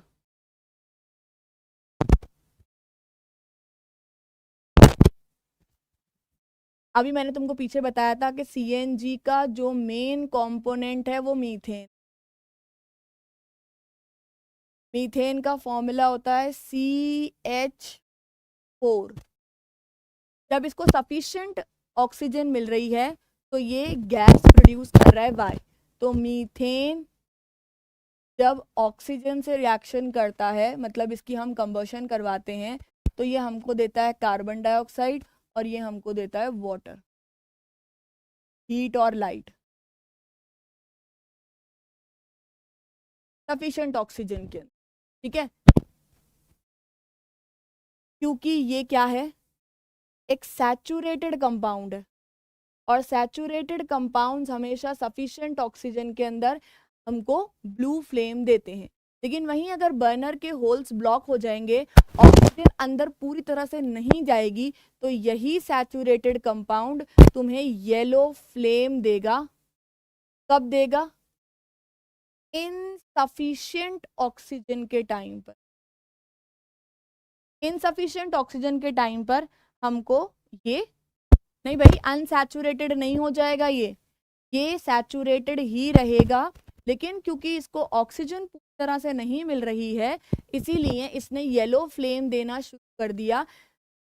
Carbon पूरी तरह जल नहीं रहा है, तो गैस प्रोड्यूस हो रही है कार्बन डाइऑक्साइड, और जो हाइड्रोकार्बन है वो है हमारा मीथेन। तो X है हमारा CH4 और Y है हमारी carbon dioxide gas. This is the answer. एक चीज याद रखनी है हमको जो इसके लिए बहुत ज्यादा इम्पोर्टेंट है, और वो ये है कि भाई जब हम सैचुरेटेड कंपाउंड्स की बात कर रहे हैं, उस कंडीशन में भी येलो फ्लेम आ सकती है अगर हम उसे प्रॉपरली ऑक्सीजन सप्लाई नहीं करेंगे। तो अगर तुम प्रॉपर ऑक्सीजन सप्लाई करोगे तो वो ब्लू फ्लेम ही तुमको प्रोवाइड करेगा। Complete the following, identify the reagents और products A, B, C and D। चलो करो, कैसे करोगे इसको? ये सीक्वेंस कन्वर्जन कहलाता है, जो अब CBSE बहुत ज़्यादा देने लग गई है। सीक्वेंस कन्वर्जन है ये। First compound CH3CHOH in the presence of concentrated sulfuric acid। concentrated sulfuric acid एक डिहाइड्रेटिंग एजेंट होता है। ये एक डिहाइड्रेटिंग एजेंट होता है, तो ये वाटर निकाल लेगा, OH इसका और एक H इसका, तो ये बन जाएगा CH2 डबल बॉन्ड CH2। यानी कि जब कॉन्सेंट्रेटेड सल्फ्यूरिक एसिड आएगा अल्कोहल के साथ में, तो ये अनसैचुरेटेड कंपाउंड देगा, अनसैचुरेटेड कंपाउंड देगा। देखो हाइड्रोजन और निकल इसी का प्रूफ है। अब इसके आगे जब हम हाइड्रोजन की रिएक्शन करवाएंगे निकल की प्रेजेंस के अंदर, तो ये दोबारा से सैचुरेटेड कंपाउंड बनाएगा CH3CH3, दोबारा सैचुरेटेड कंपाउंड बनाएगा CH3CH3। अब ये हो गया तुम्हारा A, ये हो गया तुम्हारा B। अब इस B की रिएक्शन करवाएंगे हम क्लोरीन से इन द प्रेजेंस ऑफ सनलाइट, तो ये बनाएगा C, और C होगा तुम्हारा CH3CH2Cl, यानी कि क्लोरोईथेन, ये होगा क्लोरोईथेन और साथ में मिल रहा है HCl। यहाँ सब टाइप की रिएक्शन उसने पूछ ली हमसे एक लाइन के अंदर। ये बन गया, ये वाला जो रिएक्शन हो गया डिहाइड्रेशन रिएक्शन, ये रिएक्शन जो हो गई ये हो गई एडिशन रिएक्शन, और ये जो रिएक्शन हो गई ये हो गई सब्स्टिट्यूशन रिएक्शन। एक ही चीज से उसने पूरे चैप्टर की हर इक्वेशन की डिमांड कर ली कि भाई डिहाइड्रेटिंग एजेंट को यूज करके डिहाइड्रेशन करवा दिया, अनसैचुरेटेड कंपाउंड बन गए, हाइड्रोजन और निकल की प्रेजेंस में सैचुरेटेड कंपाउंड्स बनवा दिए, और लास्ट में सैचुरेटेड कंपाउंड्स में क्लोरीन और सनलाइट की प्रेजेंस में क्लोरोईथेन सब्स्टिट्यूशन रिएक्शन करवा दी, जो मैंने तुमको अब तक पीछे बताई है कि सैचुरेटेड कंपाउंड सब्स्टिट्यूशन देते हैं और अनसैचुरेटेड कंपाउंड्स एडिशन रिएक्शन देते हैं। ठीक है,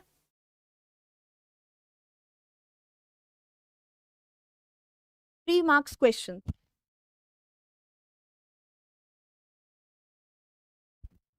अब 3 मार्क्स में भी जनरली हमें 1 मार्क्स के क्वेश्चन ही देखने को मिलते हैं, 1 मार्क्स के क्वेश्चन ही यहाँ मिलते हैं। What happens when, क्या होगा, जिप्सम इज हीटेड, जब जिप्सम को हीट किया जाएगा 373 केल्विन, तो जिप्सम का फॉर्मूला होता है CaSO4.2H2O। इसे हम 373 केल्विन पे अगर हीट करते हैं तो ये कन्वर्ट हो जाएगा POP में, CaSO4.12H2O के अंदर, CaSO4.12H2O के अंदर ये कन्वर्ट हो जाएगा, विच इज कॉल्ड POP। ये POP बना ले। कोई भी स्टेटमेंट नहीं लिखना until and unless asked, क्या करना है कैसे करना है, ठीक है। तो POP बनाएगा, प्लास्टर ऑफ पेरिस बनाएगा। B, chlorine is passed over dry slag line, अगर इसमें याद है ब्लीचिंग का वाला फॉर्मूला है, तो क्लोरीन को पास करेंगे हम, Cl2 गैस पास की जा रही है कैल्शियम हाइड्रोक्साइड पे से, तो कैल्शियम ऑक्सीक्लोराइड बन जाएगा, ब्लीचिंग पाउडर बन जाएगा हमारा, ठीक है।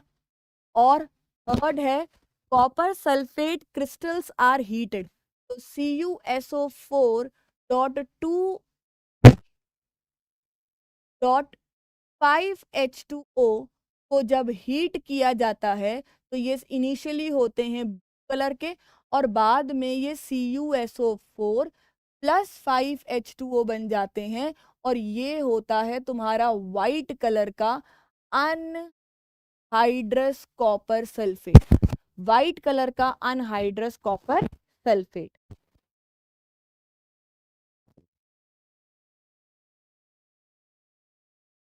Calcium sulphate, copper sulphate, copper sulphate लिखना है, कैल्शियम सल्फेट थोड़ी आएगा, ये कॉपर सल्फेट पूछ रहा है वो, ठीक है। तो gypsum is heated to 373, POP बन जाएगा। क्लोरीन की रिएक्शन ड्राई स्लेग लाइम से करेंगे तो ब्लीचिंग पाउडर बन जाएगा। कॉपर सल्फेट को हीट करेंगे तो ये ब्लू विट्रियोल से बन जाएगा व्हाइट अनहाइड्रस कॉपर सल्फेट, जिसमें कोई वाटर ऑफ क्रिस्टलाइजेशन प्रेजेंट नहीं होगा, ठीक है। नेक्स्ट, ये इंपॉर्टेंट है। A milkman adds a very small amount of baking soda to fresh milk. ऐसा मिल्कमैन करते हैं स्पेसिफिकली समर सीजन के अंदर, जब दूध के खराब होने के चांसेस बहुत ज़्यादा बढ़ जाते हैं, तो वो उसके अंदर बेकिंग सोडा मिलाते रहते हैं। उससे दूध के टेस्ट में कोई चेंज नहीं आएगा, क्योंकि वो बहुत कम क्वांटिटी के अंदर उसको मिक्स करते हैं। अब अगर आपको याद है, तो जो बेकिंग सोडा होता है वो होता है NaHCO3, सोडियम हाइड्रोजन कार्बोनेट होता है। ठीक है। अब मिल्क जब खराब होता है, डिटोरिएट होता है, तो वो एसिड में कन्वर्ट होता है। ठीक है। एसिड में कन्वर्ट होगा तो जो लैक्टिक एसिड है उसी को न्यूट्रलाइज करने के लिए बेकिंग सोडा मिलाया जाता है। जब एसिड बनेगा नहीं, तो जो मिल्क है वो हमारा खराब नहीं होगा। तो मिल्क को फ्रेश रखने के लिए बेकिंग सोडा क्यों मिलाया जाता है? कि जितना भी एसिड जनरेट हो रहा है उसे बेकिंग सोडा न्यूट्रलाइज करता रहे और मिल्क की फ्रेशनेस मेंटेन रहे। ठीक है। Why does the pH, why does he shift the pH of the fresh milk from 6 to slightly alkaline? ये मैंने तुमको बता दिया कि क्यों शिफ्ट करने की कोशिश कर रहा है वो एसिड से स्लाइटली अल्कलाइन पे, क्योंकि उसे मिल्क को खराब होने से बचाना है। उसे जो एसिड बन रहा है उस एसिड को न्यूट्रलाइज करते रहना है ताकि मिल्क की freshness maintain. Why does this milk take a longer time to set as curd? के अंदर ऑलरेडी एक बेस प्रेजेंट है, जो बेस एसिड को न्यूट्रलाइज कर रहा है। तो जब तक कि वो पूरा का पूरा बेस न्यूट्रलाइज नहीं हो जाएगा, तब तक एसिड की प्रेजेंस इंक्रीज नहीं होगी, और जब तक एसिड की प्रेजेंस इंक्रीज नहीं होगी तब तक वो कर्ड में कन्वर्ट नहीं होगा। ठीक है। तो ये आपको ध्यान रखना। Next, why all combustion reactions are oxidation reactions? Not all oxidation reactions are combustion. Combustion reaction की जब हम बात करते हैं, तो कंबर्शन रिएक्शन के अंदर हम हमेशा ऑक्सीजन से रिएक्शन करवाते हैं। ठीक है। लेकिन ये कोई कंपल्सरी नहीं है, नो डाउट कि ये हमेशा एक ऑक्सीडेशन रिएक्शन रहती है, क्योंकि यहाँ पर जनरली ऑक्सीजन का एडिशन हो रहा है। लेकिन सारी की सारी जो रिएक्शन हैं वो जो ऑक्सीडेशन है, कंबशन इसमें नहीं होती, क्योंकि ऐसी बहुत सारी जगह भी हैं जहाँ पर ऑक्सीजन का एडिशन नहीं है, चार्ज इंक्रीज हो रहा है या चार्ज डिक्रीज हो रहा है। उस बेसिस पर हम आइडेंटिफाई करते हैं कि हमारा जो एसिड है, सॉरी, जो हमारा ऑक्सीडेशन है वो हो रहा है या रहा है। ठीक है। तो कंबर्शन रिएक्शन ऑक्सीजन की प्रेजेंस में होती है, हमेशा ऑक्सीजन की प्रेजेंस में होती है, इसीलिए ऑक्सीडेशन रिएक्शंस कहलाती हैं। लेकिन सारी ऑक्सीडेशन, ठीक है, और इसके लास्ट प्रोडक्ट के अंदर तुमको जनरली क्या मिलता है? हीट और लाइट। ठीक है। वहीं अगर मैं तुमको दूसरी ऑक्सीडेशन रिएक्शन दिखाऊं, जैसे कि आयरन रस्टिंग की बात करें, बहुत स्लो प्रोसेस है, धीरे धीरे धीरे धीरे आयरन काम करता है, बहुत स्लोली स्लोली जो है आयरन के अंदर ऑक्सीजन ऐड होती है। तो स्लो प्रोसेस भी रहता है और रिएक्शन बहुत फास्ट भी हो जाती है, जल्दी जल्दी चल चला के चीजें खत्म हो जाएंगी। ठीक। Explain this with reference to the conversion of ethanol to ethanoic acid using alkaline chemistry. How does this differ from the burning of ethanol in air? देखो, जब इथेनॉल जो बी है हमारा,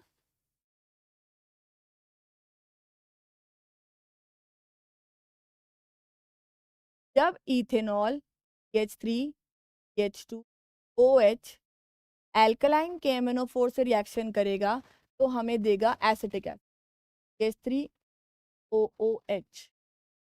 ठीक है। कैसा कंपाउंड है जो एसिडिक नेचर हमको शो कर रहा है। और वहीं अगर हम इथेनॉल को हीट बर्न करते हैं, CH3CH2OH, यहाँ पर इसे हम ऑक्सीजन से रिएक्शन करवाएंगे तो ये हमको क्या देगा? कार्बन डाइऑक्साइड देगा, वाटर देगा, साथ में हीट देगा, साथ में लाइट भी। लेकिन वही सब चीज़ें मुझे यहाँ नहीं मिल रही हैं। Despite the fact both are oxidation reaction, दोनों ही ऑक्सीडेशन रिएक्शंस हैं, बट दोनों जगह पर जो प्रोडक्ट्स हैं वो डिफरेंट हैं, दोनों जगह पर जो स्पीड ऑफ द फॉर्मेशन है वो डिफरेंट होगी। इसीलिए सब के सब जो हैं वो कभी भी डायरेक्टली कंबशन रिएक्शंस की अगर बात करें हम, तो कंबशन रिएक्शन सारी की सारी ऑक्सीडेशन रिएक्शंस होती हैं, बट सारी ऑक्सीडेशन रिएक्शंस कंबशन रिएक्शंस नहीं कहला सकती। हर जगह पर ऑक्सीजन से रिएक्शन करवा रहे हैं। देखो यहाँ कहाँ करवा रहे हैं हम ऑक्सीजन से रिएक्शन, नहीं करवा रहे हैं ना। चलो नेक्स्ट,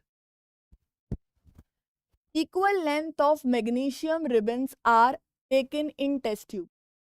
दो टेस्ट ट्यूब्स लिए हमने, ए और B. Hydrochloric acid is added, इसमें हमने HCl ऐड किया, वाइल एसिटिक एसिड इसमें हमने इथेनॉइक एसिड लिया। To test tube B, in which test tube will the fizzing sound occur more vigorously and why. इसमें फिजिंग साउंड यानी कि अब आपको पता है कि मैग्नीशियम एक मेटल है, तो जब मेटल की रिएक्शन किसी भी एसिड से होती है तो हमें पता है हाइड्रोजन गैस रिलीज होती है।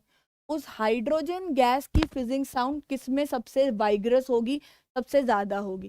भाई मिनरल एसिड में होगी, क्योंकि ये एक स्ट्रॉन्ग एसिड है, ये एक स्ट्रॉन्ग एसिड है, तो दोनों में फिजिंग साउंड आएगी, बट वाइग्रस यहाँ इसलिए होगी क्योंकि ये स्ट्रॉन्ग एसिड है और ये एक वीक एसिड, और ये एक वीक एसिड है।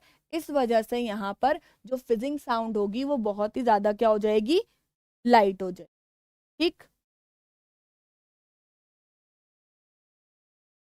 केस स्टडी टाइप क्वेश्चन जो बहुत ज्यादा इंपॉर्टेंट है और बहुत अच्छे मार्क्स गेनिंग के लिए पर्पज से होते हैं। चलो first, ethanol is a liquid at room temperature and is commonly called alcohol, active ingredient of all the alcoholic drink. It is a good solvent and is used in medicines like tincture of iodine and cough syrups. Intake of even smaller quantities of pure ethanol, that is the absolute ethanol, can be lethal. Questions हैं, what happen when ethanol react with sodium metal? Write the chemical equation.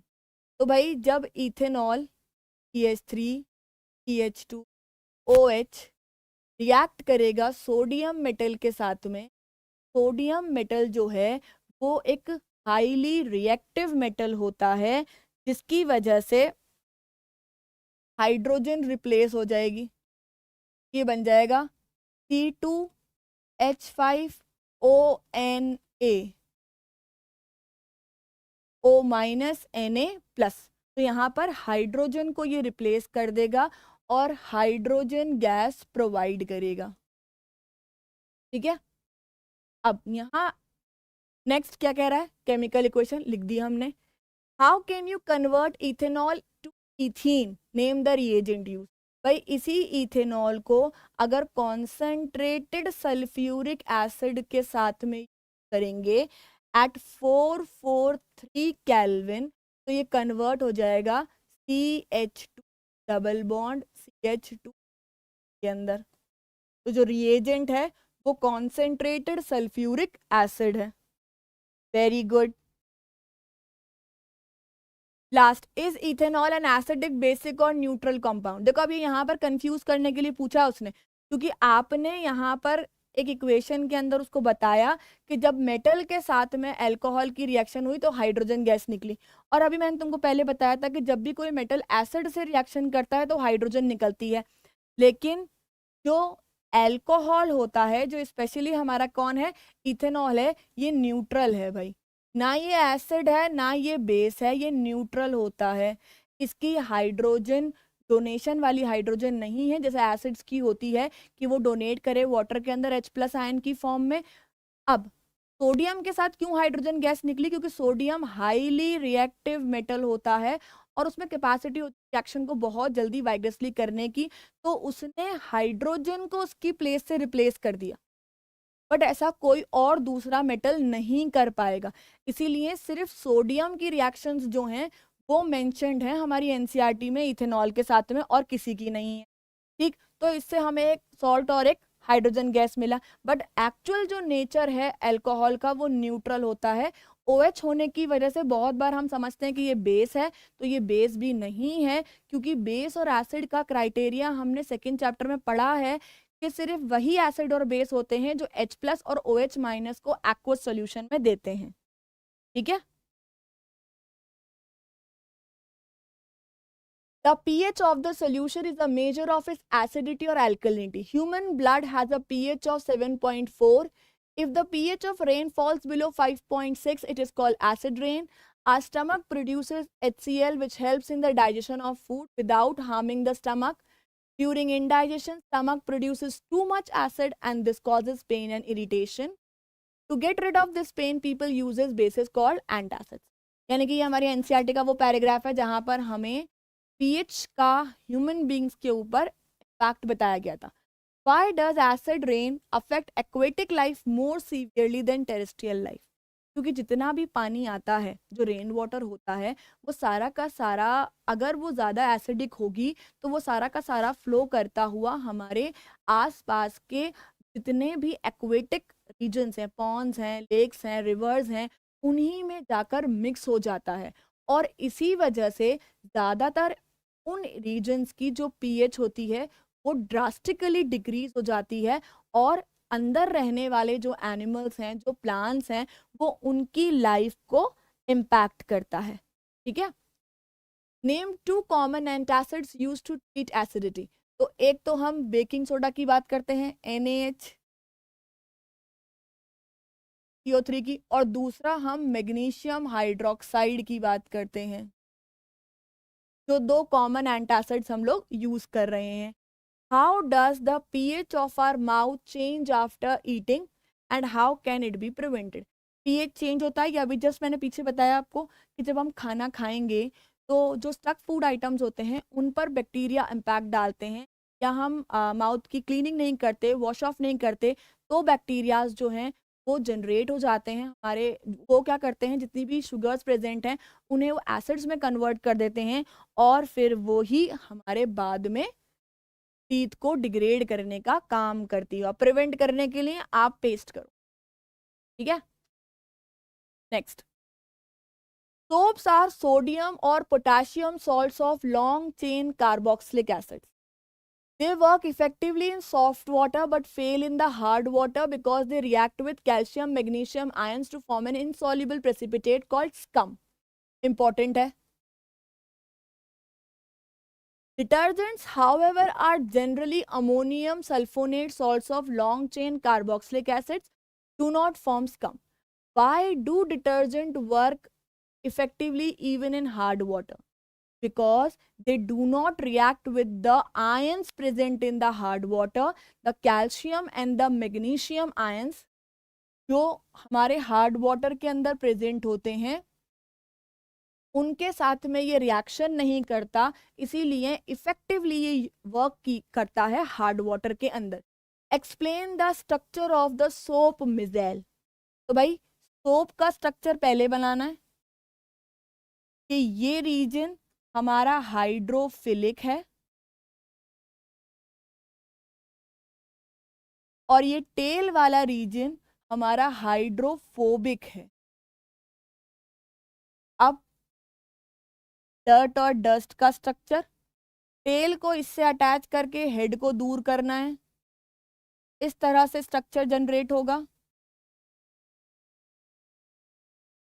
और ये जो structure है, this structure is मिजेल,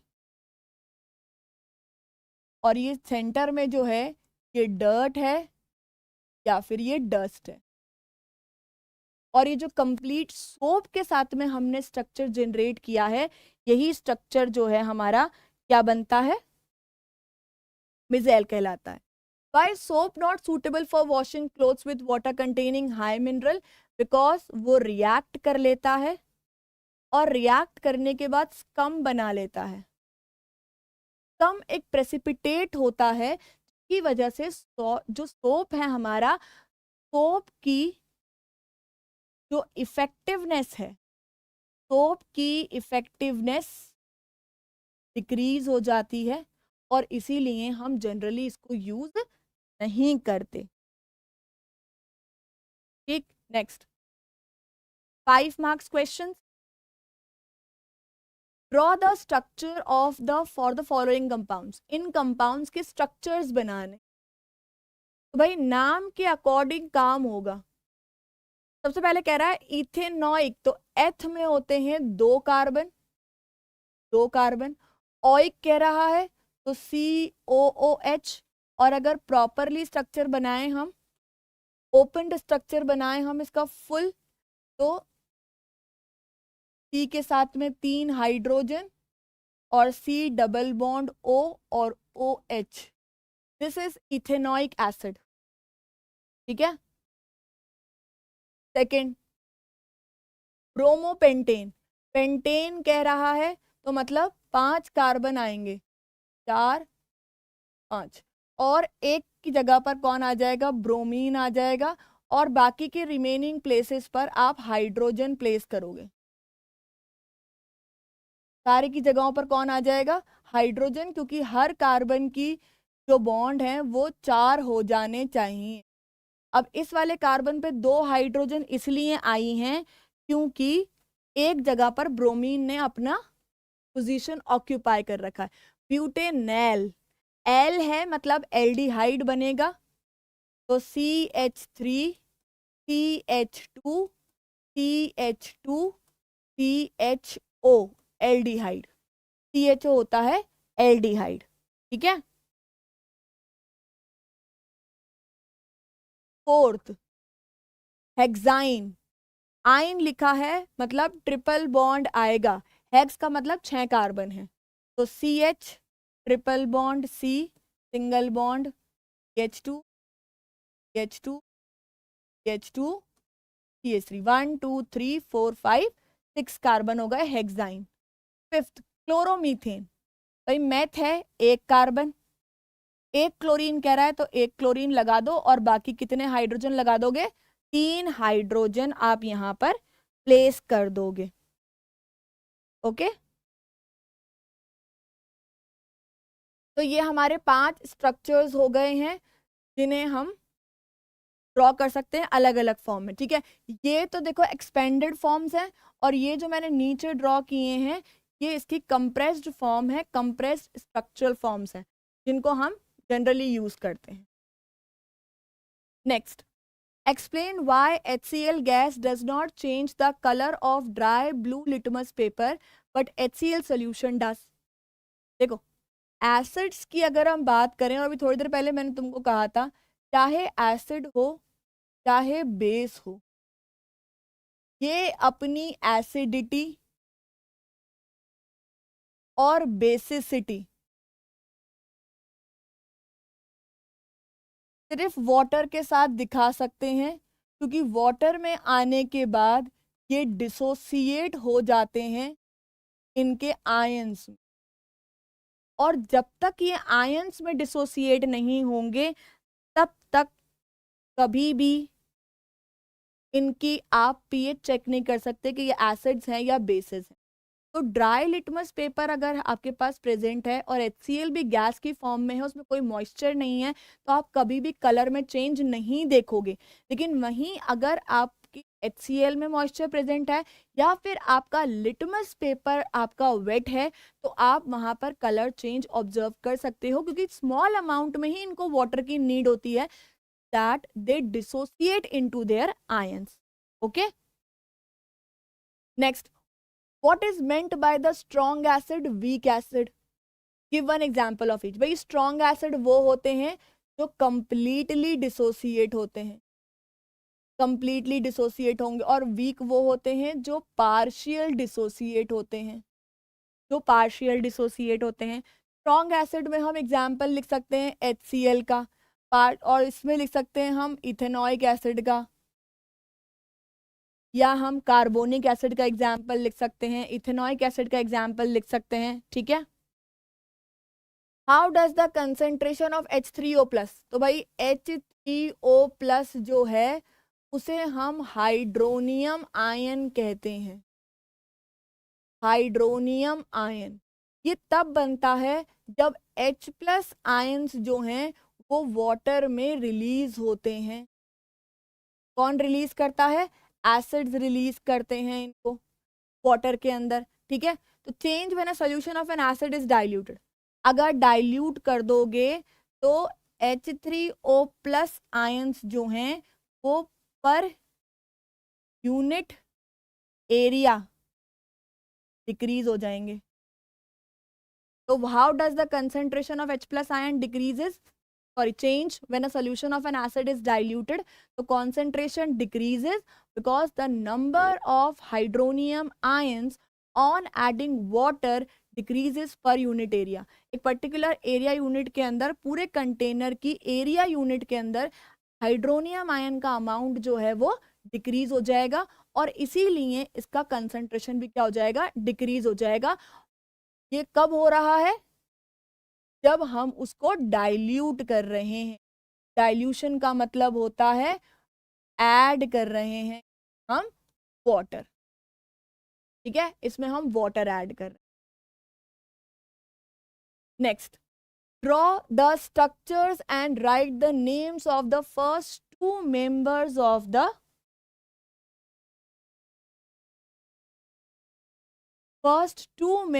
of the alkyne series. ये याद रखना है, unsaturated compounds, चाहे वो डबल बॉन्ड हो चाहे वो ट्रिपल बॉन्ड हो, इनका जो फर्स्ट मेंबर होगा होमोलोगस सीरीज का वो हमेशा 2 कार्बन का होगा। क्योंकि किसी को आप अनसैचुरेटेड तब कह सकते हो जब उसके कार्बन और कार्बन के बीच में डबल बॉन्ड या ट्रिपल बॉन्ड आए। जब कार्बन एक ही होगा तो डबल बॉन्ड ट्रिपल बॉन्ड आएगा कैसे, ठीक है। तो फर्स्ट मेंबर क्या बोल रहा है वो? फर्स्ट 2 मेंबर्स देने हैं भाई। फर्स्ट मेंबर जो होगा एल्काइन का वो होगा CH ट्रिपल बॉन्ड CH, यानी कि इथाइन 2 कार्बन का मेंबर, और दूसरा CH triple bond CH3 propyne, ये दूसरा मेंबर होगा, ठीक है। तो डबल बॉन्ड और ट्रिपल बॉन्ड की होमोलोगस सीरीज जब भी पूछी जाती है तो इनका फर्स्ट मेंबर हमेशा 2 कार्बन का होता है, ये याद रखना। How can you distinguish between ethanol and ethanoic acid using litmus test and sodium bicarbonate? Very good question. अभी थोड़ी देर पहले मैंने आपको कहा कि इथेनॉल और इथेनॉइक एसिड, लिटमस टेस्ट में इथेनॉल न्यूट्रल होगा और इथेनॉइक एसिड ब्लू लिटमस को रेड बना देगा, क्योंकि कैसा है? एसिड है, ठीक है, खुद कैसा है? एसिड है। सोडियम बाइकार्बोनेट टेस्ट, क्योंकि एल्कोहल न्यूट्रल है तो ये कोई टेस्ट नहीं देगा। लेकिन जो तुम्हारा इथेनॉइक एसिड है वो सोडियम बाइकार्बोनेट यानी कि NaHCO3 के साथ में कार्बन डाइऑक्साइड गैस रिलीज करवाएगा, वाटर रिलीज करवाएगा और साथ ही साथ तुम्हें क्या देगा? एक सॉल्ट देगा। ये स्टार्टिंग में की थी हमने इक्वेशन, ठीक है। तो जनरली जब भी इथेनॉइक एसिड के साथ सोडियम बाइकार्बोनेट का टेस्ट आएगा तो फिजिक्स साउंड आएगी, कार्बन डाइऑक्साइड की एफरवेसेंस निकलनी स्टार्ट हो जाएंगी। लेकिन अल्कोहल में कुछ नहीं होगा क्योंकि अल्कोहल न्यूट्रल होता है। जो हमारा अल्कोहल कौन सा पूछा है इन्होंने? इथेनॉल पूछा है, ठीक है। और जितने भी हमारे एसिड्स होंगे वो कार्बोनेट और बाइकार्बोनेट के साथ हमें टेस्ट देंगे, ठीक है। Okay, this finishes your remaining chapters. जो रिमेनिंग हमारे 2 चैप्टर्स थे वो हमारे अब यहाँ फिनिश हो गए हैं, ठीक है। Hope you enjoy the session. Thank you so much everyone.